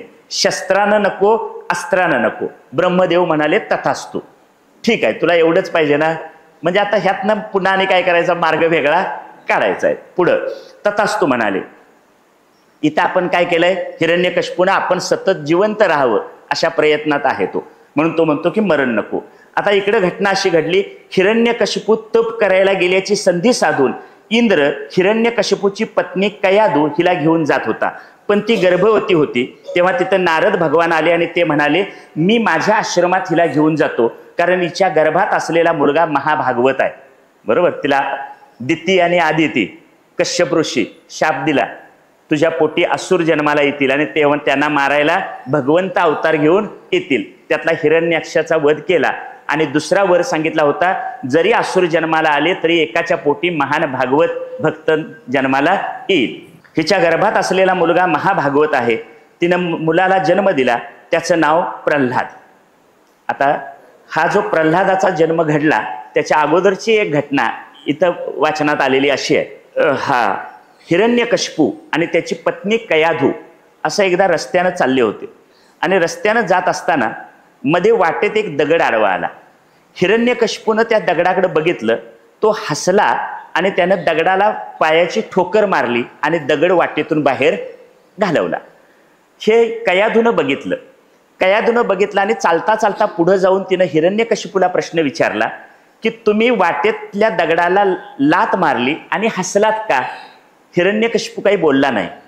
पुढं चालत गेले. उत्तर द्यायचं त्यानं टाळलं. रात्र झाली. रात्री ते दोघं एकांतात असताना कयाधूनं पुन्हा तोच प्रश्न विचारला, आपण दुपारी रस्त्यावरून चालत येत होतो तेव्हा तुम्ही एका दगडाला लात मारली, त्याच्याकडे बघून हसलात, हे असं का केलं? रात्रीच्या समयी पती पत्नी एकांतात असताना एकांत समयात तिनं प्रश्न विचारला. तेव्हा हिरण्यकशिपूनं उत्तर दिलं, ज्या दगडाला मी लात मारली त्या दगडावर नारायण असं लिहिलेलं होतं. आणि पती पत्नीचा समागम घडण्यापूर्वी नारायण या शब्दाचा उच्चार हिरण्यकशिपूकडून झाला, म्हणून महान भागवत भक्त प्रल्हादाचा जन्म झाला. काय सांगितलं कळलं? प्रल्हादाचा जन्म व्हायला कारण काय, त्या प्रसंगी सुद्धा कुणाचं स्मरण केलं, म्हणजे पती पत्नी एकांतात असताना त्यांनी कुणाचा उच्चार केला, नारायण या नामाचा उच्चार केला, आणि नारायण नामाचा उच्चार केल्याचा परिणाम म्हणून प्रल्हादाचा पोटी काय झाला, जन्म झाला, भगवत भक्त प्रल्हादाचा जन्म झाला. आता हा प्रल्हाद शब्दाचा अर्थ आहे, प्रल्हाद शब्दात मूळ शब्द आहे आल्हाद. आल्हाद म्हणजे जो आनंदात राहतो त्याला काय म्हणायचं, प्रल्हाद. हा प्रल्हाद गुणवान होता, शीलसंपन्न होता, सत्यवचनी होता, जितेंद्रिय होता, वैराग्यवान म्हणजे विरक्त होता, आणि सतत गोविंद गोविंद किंवा हरी हरी हरी असं भगवंताच्या नामाचं काय करायचं, स्मरण करायचं. जणू काय त्याला भगवंतानं झपाटलेलंच होतं. अशा प्रल्हादाचा हिरण्यकश्यपूनं मात्र काय करायला सुरुवात केली, द्वेष करायला सुरुवात केली. कारण हा भगवत भक्त आहे आणि हिरण्यकश्यपूचा 1 नंबरचा शत्रू कोण, हरी. हरी हा हिरण्यकश्यपूचा शत्रू नंबर 1, आणि आपला मुलगाच नाव कुणाचं घेतो, हरीचं. मग नंतर हिरण्यकश्यपूनं आपल्या मुलाला अध्ययनासाठी गुरुकुलात ठेवलं, म्हणजे आत्ताच्या सारख्या त्यावेळी शाळा नव्हत्या. मग हिरण्यकश्यपू हा असुर आहे, त्यामुळे त्यानं असुरांच्या शाळेतच त्याला घातलं, आणि त्या असुरांचे गुरु होते शुक्राचार्य. असुरांचे गुरु कोण, शुक्राचार्य. आपण कालपासून म्हणतोय ते शुकदेव किंवा शुकाचार्य, आणि असुरांचे गुरु कोण आहेत, शुक्राचार्य. शुक्राचार्यांचे 2 मुलगे शंड आणि अमर्क, त्यांचे दोघांना जोडीला हाक मारताना म्हणतात शंडामर्क. हे शंडामर्क असुरांच्या मुलांना गुरुकुलात शिक्षण द्यायचं काम करायचे. पण हे शिकवत असताना काय शिकवायचे, 4 पुरुषार्थ, धर्म अर्थ काम मोक्ष, त्यातले अर्थ आणि काम या दोन्हींचं शिक्षण हे काय करायचे, असुरांच्या शाळेत दिलं जायचं. धर्म आणि मोक्ष याबद्दलचं शिक्षण दिलं जात नव्हतं. मग त्यांच्या शंडामर्काकडे शिकायला ठेवलं होतं त्यांना, असुरांचे गुरु शुक्राचार्य यांची ही 2 मुलं, आणि मग ती शिकवायची. धर्म मोक्ष याबद्दल मात्र काही शिकवत नव्हते. एकदा असं घडलं, हिरण्यकश्यपूनं प्रल्हादाला विचारलं, तू आपल्या जीवनात कशाला महत्व देतोस, तुझ्या जीवनात महत्वाचं काय आहे. त्याचं प्रल्हादानं उत्तर दिलं, हरीचं चिंतन करणं हीच माझ्या जीवनातली सर्वात महत्वाची गोष्ट आहे. कुणाचं उत्तर आहे, प्रल्हादाचं. हरीचं चिंतन करणं ही माझ्या जीवनात सर्वात महत्वाची गोष्ट आहे. आता हिरण्यकश्यपूला याचा राग आला, आणि त्याने विचारलं की हे तुला कोणी शिकवलं, हे तुला शिकवलं कोणी, हे त्यांनी कुणी शिकवलेलं नव्हतं. हे संस्कार, भगवंताचं नाम, भगवंताची आवड तो घेऊनच आलेला होता. त्याला असं सुद्धा वाटलं, एक शंका आली हिरण्यकश्यपूला, कदाचित देव पक्षाचे लोक आपल्या गुरुकुलात शिरले असतील आणि ते काय करत असतील, चोरून आमच्या पोरांना हे देवधर्माचं काहीतरी शिकवत असतील. म्हणून त्यांनी शंडामर्क या गुरूंना सांगितलं, त्यांना शिकवणाऱ्या शिक्षकांना, शंडामर्कांना, आमच्या मुलावर काय करा, प्रल्हादावर जरा चांगलं लक्ष द्या. आता हिरण्यकश्यपूचा हा चांगला गुण आहे, आपल्या पोरांच्या शिक्षणाकडे लक्ष आहे. आमच्या आई वडिलांना आम्ही कितवीत शिकतोय हे माहीतच नव्हतं. आता जरा आई वडील शहाणे झालेत, ते मुलांच्याकडे काळजी घेतात, हा भाग वेगळा. पण हिरण्यकश्यपूला सुद्धा आपल्या मुलांच्या शिक्षणाची काय होती, काळजी होती. तो वारंवार चौकशी करायचा. नंतर काही दिवसांनी प्रल्हाद गुरुकुलातनं आपल्या घरी आला, आणि घरी आल्यानंतर हिरण्यकश्यपूनं त्याला विचारलं, बाळ, गुरुकुलात राहून तू इतक्या वर्षात काय शिकलास. हा प्रसिद्ध श्लोक भागवतानं दिला, प्रल्हादाच्या तोंडी आहे. श्रवणम कीर्तनम विष्णू स्मरणम पादसेवनम अर्चनम वंदनम दास्यम सख्यम आत्मनिवेदनम. 9 भक्तींची नावं सांगितली. मी काय शिकलो, भगवंताबद्दल श्रवण करावं, भगवंताचं कीर्तन करावं, भगवंताचं नाम घ्यावं, भगवंताला वंदन करावं, भगवंताच्या चरणाजवळ बसावं, भगवंताशीच मैत्री करावी, भगवंताचं दास्य करावं, आणि आपला जीव भाव भगवंतात समर्पण करून टाकावा. हे मी काय केलं, शिकलो. आता या गोष्टी म्हणजे 9 भक्ती शिकलो, आणि भक्ती करणं या जगात सर्वश्रेष्ठ आहे हे सांगितल्याबरोबर हिरण्यकश्यपूनं प्रल्हादाला ढकलून दिलं, आणि शंडामर्क या त्याच्या गुरूंना बोलवलं आणि त्यांची चांगली जरा खरडपट्टी केली. मी काय शिकवायला पाठवलं आणि तुम्ही हे त्याला काय शिकवून ठेवलंय. हिरण्यकश्यपूला खूप राग आला. असुरांनी प्रल्हादाला मारण्याचे प्रयत्न सुरू केले. कारण असुरांचा मुलगा जर असं धर्माच्या आणि मोक्षाच्या गोष्टी करायला लागला तर चालणार कसं, म्हणून त्यांनी असुरांना मारण्याचे प्रयत्न सुरू केले. त्यातले एक प्रयत्न होता पर्वतावरून त्याला ढकलून दिलं. दुसरा प्रयत्न होता सर्पदंश करणं, सर्प अंगावर सोडून सर्पदंश करायला लावणं. तिसरा प्रयत्न केला, हिरण्यकश्यपूची एक बहीण आहे, तिचं नाव आहे होलिका. हिरण्यकश्यपूची बहीण होलिका, ही होलिकाला एक वरदान होतं की तिला अग्नी जाळू शकणार नाही, म्हणून होलिकाच्या मांडीवर प्रल्हादाला बसवलं आणि त्याला जाळून मारण्याचा प्रयत्न केला, पण परिणाम असा झाला की होलिकाच जळून गेली. म्हणून उद्या होळी साजरी करायची आहे. त्याची आठवण आहे ही. उद्या होळी का साजरी करायची आहे? ती हिरण्यकश्यपूची बहीण होलिका हिला बसवून त्याच्या मांडीवर प्रल्हादाला दिलं आणि तिला काय करायचं? जाळून टाकायचं. म्हणजे प्रल्हाद जाळला जावा पण आपली बहीण काय व्हावी? राहावी. पण तसं घडलं नाही. याचं कारण आत्मशक्तीला कुणीही नष्ट करू शकत नाही. आणि मगापासून आपण बघितलं, भगवंत पोषण करतो म्हणजे काय करतो? रक्षण करतो, सांभाळतो, क्षणक्षणा सांभाळतो, साक्षी होतो आपुला. होलिका जळून गेली पण प्रल्हाद तसाच राहिला. भगवंत रक्षण करतो ते अशा प्रकारानं. म्हणून आपण हा होळीचा सण उद्या साजरा करणार आहोत. एक दिवस प्रल्हाद पुढची कथा पुढे जाते.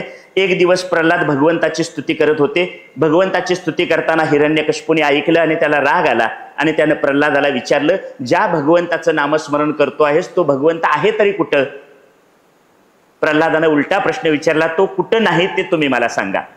त्यावर ते म्हणतो, हिरण्यकश्यपू म्हणाला, या खांबात तुझा भगवंत आहे काय? होय आहे असं म्हटल्याबरोबर त्यानं रागानं काय केले? त्या खांबाला लाथ मारली आणि खांबाला लाथ मारल्याबरोबर त्याच्यातून नृसिंह भगवान प्रगटले. नृसिंह भगवान की जय. नृसिंह भगवंतांनी हिरण्यकश्यपूला खेचत दारात आणलं. दारात म्हणजे बाहेरच्या उंबऱ्यावर आणलं, कारण बाहेर नको आत नको. दारात आणलं आणि उंबऱ्यावर आपल्या मांडीवर घेतलं. खाली नको वर नको म्हणून कुठे घेतलं? मांडीवर घेतलं. शस्त्र नको अस्त्र नको म्हणून नख वापरली आणि नखाने काय केलं? पोट फाडलं. नृसिंह भगवंतांनी हिरण्यकश्यपूला खेचत आणलं, मांडीवर आडवं घेतलं आणि नखाने पोट फाडलं आणि त्याला मुक्ती दिली. कारण हिरण्यकश्यपूनं द्वेषानं का असेना, तिरस्कारानं का असेना भगवंताचं काय केलं? चिंतन केलं, भगवंताचं नाम, भगवंताचं स्मरण ठेवलं, म्हणून त्याला सुद्धा मुक्ती मिळाली. म्हणजे भगवंतावर प्रेम करणाऱ्यांना सुद्धा ते मोक्ष सुख देतात आणि भगवंताचा द्वेष करणाऱ्यांना सुद्धा ते काय करतात? पण द्वेष सुद्धा असा तीव्र पाहिजे, म्हणजे फार नाहीतर आमची भक्ती पण तीव्रतेची नसते. म्हणजे प्रेम सुद्धा आमच्या प्रेमात ही तीव्रता नाही आणि द्वेषात सुद्धा काही नाही, तीव्रता नाही, असा प्रकार होतो. म्हणजे प्रेम सुद्धा तेवढ्याच तीव्रतेने केलं पाहिजे आणि द्वेष झाला तरी तेवढ्याच तीव्रतेत. आपण द्वेष तरी का करायचा? ते असुर होते म्हणून करत होते.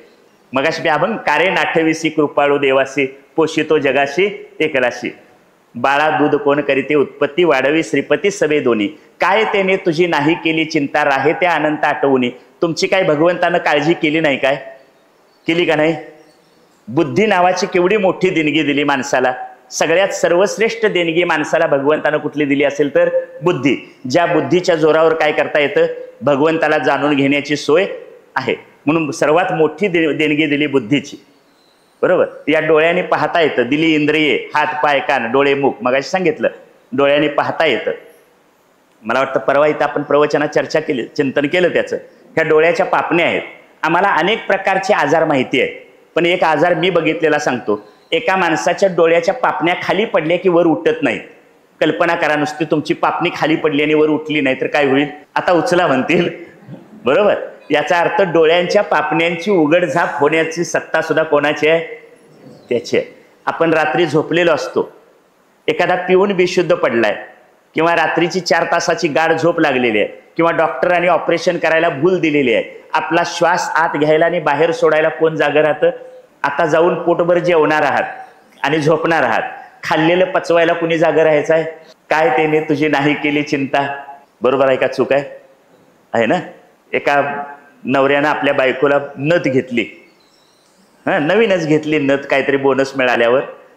स्त्रियांचं मानसशास्त्र असं सांगतं की आपण घातलेला दागिना जोपर्यंत इतर स्त्रिया पाहत नाहीत तोपर्यंत त्या दागिन्याचं सुख स्त्रियांना मिळत नाही. मी म्हणाय नाही, असं मानसशास्त्रात सांगितलं. मग आता तिनं नथ घातली आणि ती सगळ्यांना सांगत सुटली, नवऱ्याचं नाव घेतलं आणि माझ्या नवऱ्यानं नथ घेतली, नथ घेतली.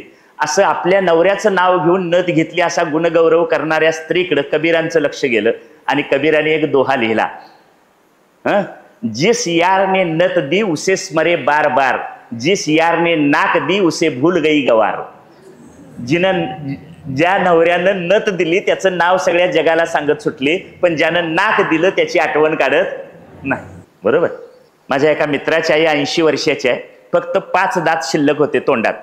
ते 5 दात काढायला तज्ज्ञानं 5,000 रुपये घेतले आणि नवीन 32 दात तयार करायला 16,000 रुपये घेतले. 16 आणि 5 21,000 रुपये खर्च झाले. त्यानं लहानपणापासून आतापर्यंत एकदा दुधाचे दात आणि नंतर कायम टिकणारे दात असे 2 वेळा दिले आणि काढून घेतले. एकही नया पैशाचा खर्च काय त्याने तुझी नाही केली चिंता. त्यामुळे द्वेष कशाला करायचा, काय करायचं त्याच्यावर प्रेम करायचं. हा अशी काय केली मुक्ती. नृसिंह भगवंतांनी हिरण्यकश्यपूला सुद्धा मुक्ती दिली. नंतर हिरण्यकश्यपू जरा रागानच बाहेर आले होते. त्यांचा क्रोध शांत करायची जबाबदारी कुणावर द्यायची. अनेक देवदेवतांनी प्रयत्न केला पण ते काही कुणाला जमलं नाही. मग आता बायको आली की बायकोला पुढे केल्यावर जरा राग शांत होईल म्हणून त्यांनी लक्ष्मी मातेला सांगितलं. तेव्हा लक्ष्मी माता म्हणाली असलं रूप काही मी आजपर्यंत बघायला नाही, त्यामुळे मी काही इथं पुढे जाणार नाही. मग बाकीच्यांनी देवतांनी विचार केला की ज्यांच्यासाठी ते आलेत त्यांनाच बोलवूया म्हणून त्यांनी प्रल्हादाला पुढे केलं. मग प्रल्हादाने भगवंताची स्तुती केली. भगवंताची स्तुती करून ते शांत झाल्यावर नृसिंह भगवंतांनी प्रल्हादाला आपल्या मांडीवर घेतलं. नंतर नृसिंह भगवान राजसिंहासनावर बसले आणि त्या सिंहासनाला स्पर्श करून त्यालाही पवित्र केलं आणि त्या सिंहासनावर राज्यावर प्रल्हादाला बसवलं आणि प्रल्हादाला सांगितलं की तू राज्याचा उपभोग घे. तुझ्या हृदयात कुठलीही कामना निर्माण होणार नाही. अखंड नामस्मरणानं तुझी प्रारब्ध कर्माचा क्षय होईल आणि अंतिती शेवटला तू मला येऊन प्राप्त होशील. हे ऐकून प्रल्हाद आनंदित झाला आणि भगवान अंतर्धान पावले. हिरण्यकश्यपू आसुरी वासनेचं उदाहरण, प्रल्हाद दैवी वासनेचं उदाहरण आणि तिसरा टप्पा सांगितला होता मानुषी वासना. म्हणजे आपण सगळे गृहस्थाश्रमी आहोत. या गृहस्थाश्रमी माणसाला मोक्ष कसा मिळेल याबद्दलचा संवाद आहे युधिष्ठिर आणि नारद यांचा. त्याचं उत्तर देताना उत्तर असं सांगितलंय की माझ्यासारखा गृहस्थाश्रमी माणूस कोणत्या साधनानं हे पद प्राप्त करून घेईल. त्याचं पहिलं उत्तर गृहस्थाश्रमी माणसानं, म्हणजे इथं बसलेले आपण सगळे कोण आहे गृहस्थाश्रमी. गृहस्थाश्रमी पुरुषानं सर्व कर्म भगवंतांना समर्पित करावीत. पहिलं काम. संत महात्म्यांची सेवा करावी आणि आपल्या घरातले घर, स्त्री, पुत्र, स्वतःचं शरीर याच्याबद्दलची जी आसक्ती आहे ती हळूहळू हळूहळू काय करावी कमी करत न्यावी. पुढे सांगितलं प्रारब्धानुसार मिळणाऱ्या धनाचा उपभोग घ्यावा. प्रारब्धीची मिळे धन, प्रारब्धेची मिळे मान. अन्न धन मान हे तो प्रारब्ध आधीन. ह्याच्यासाठी फार प्रयत्न करायची काही गरज नाही. तुम्ही कितीही प्रयत्न केला तरी प्रारब्धापेक्षा जास्त मिळत नाही आणि जास्त मिळालं तरी प्रारब्धात जेवढा भोग आहे तेवढाच मिळतो, त्यापेक्षा जास्त मिळत नाही. प्रारब्धानुसार मिळणाऱ्या धनाचा उपभोग करावा, उरलेल्याचा सत्कृत्यात उपयोग करावा. त्यानंतर पुढे म्हणतात भगवान श्रीकृष्णांच्या लीला, कर्म, यश यांचं गायन आणि श्रवण करावं. सगळ्या ह्याच्यात हे आलंय बघा. शेवटी हे ध्रुवपदच आहे त्याचं. काय करावं? गृहस्थाश्रमी माणसानं भगवान श्रीकृष्णांच्या लीला, कर्म, यश यांचं गायन करावं, श्रवण करावं. यामुळं गृहस्थाश्रमी माणसाला सुद्धा मोक्षपद प्राप्त होईल. शुकदेव आणि राजा परीक्षित यांच्यातला हा संवाद पूर्ण झाला आणि हा स्कंद या ठिकाणी संपला. पुंडलिक वरदा हरी विठ्ठल हरी.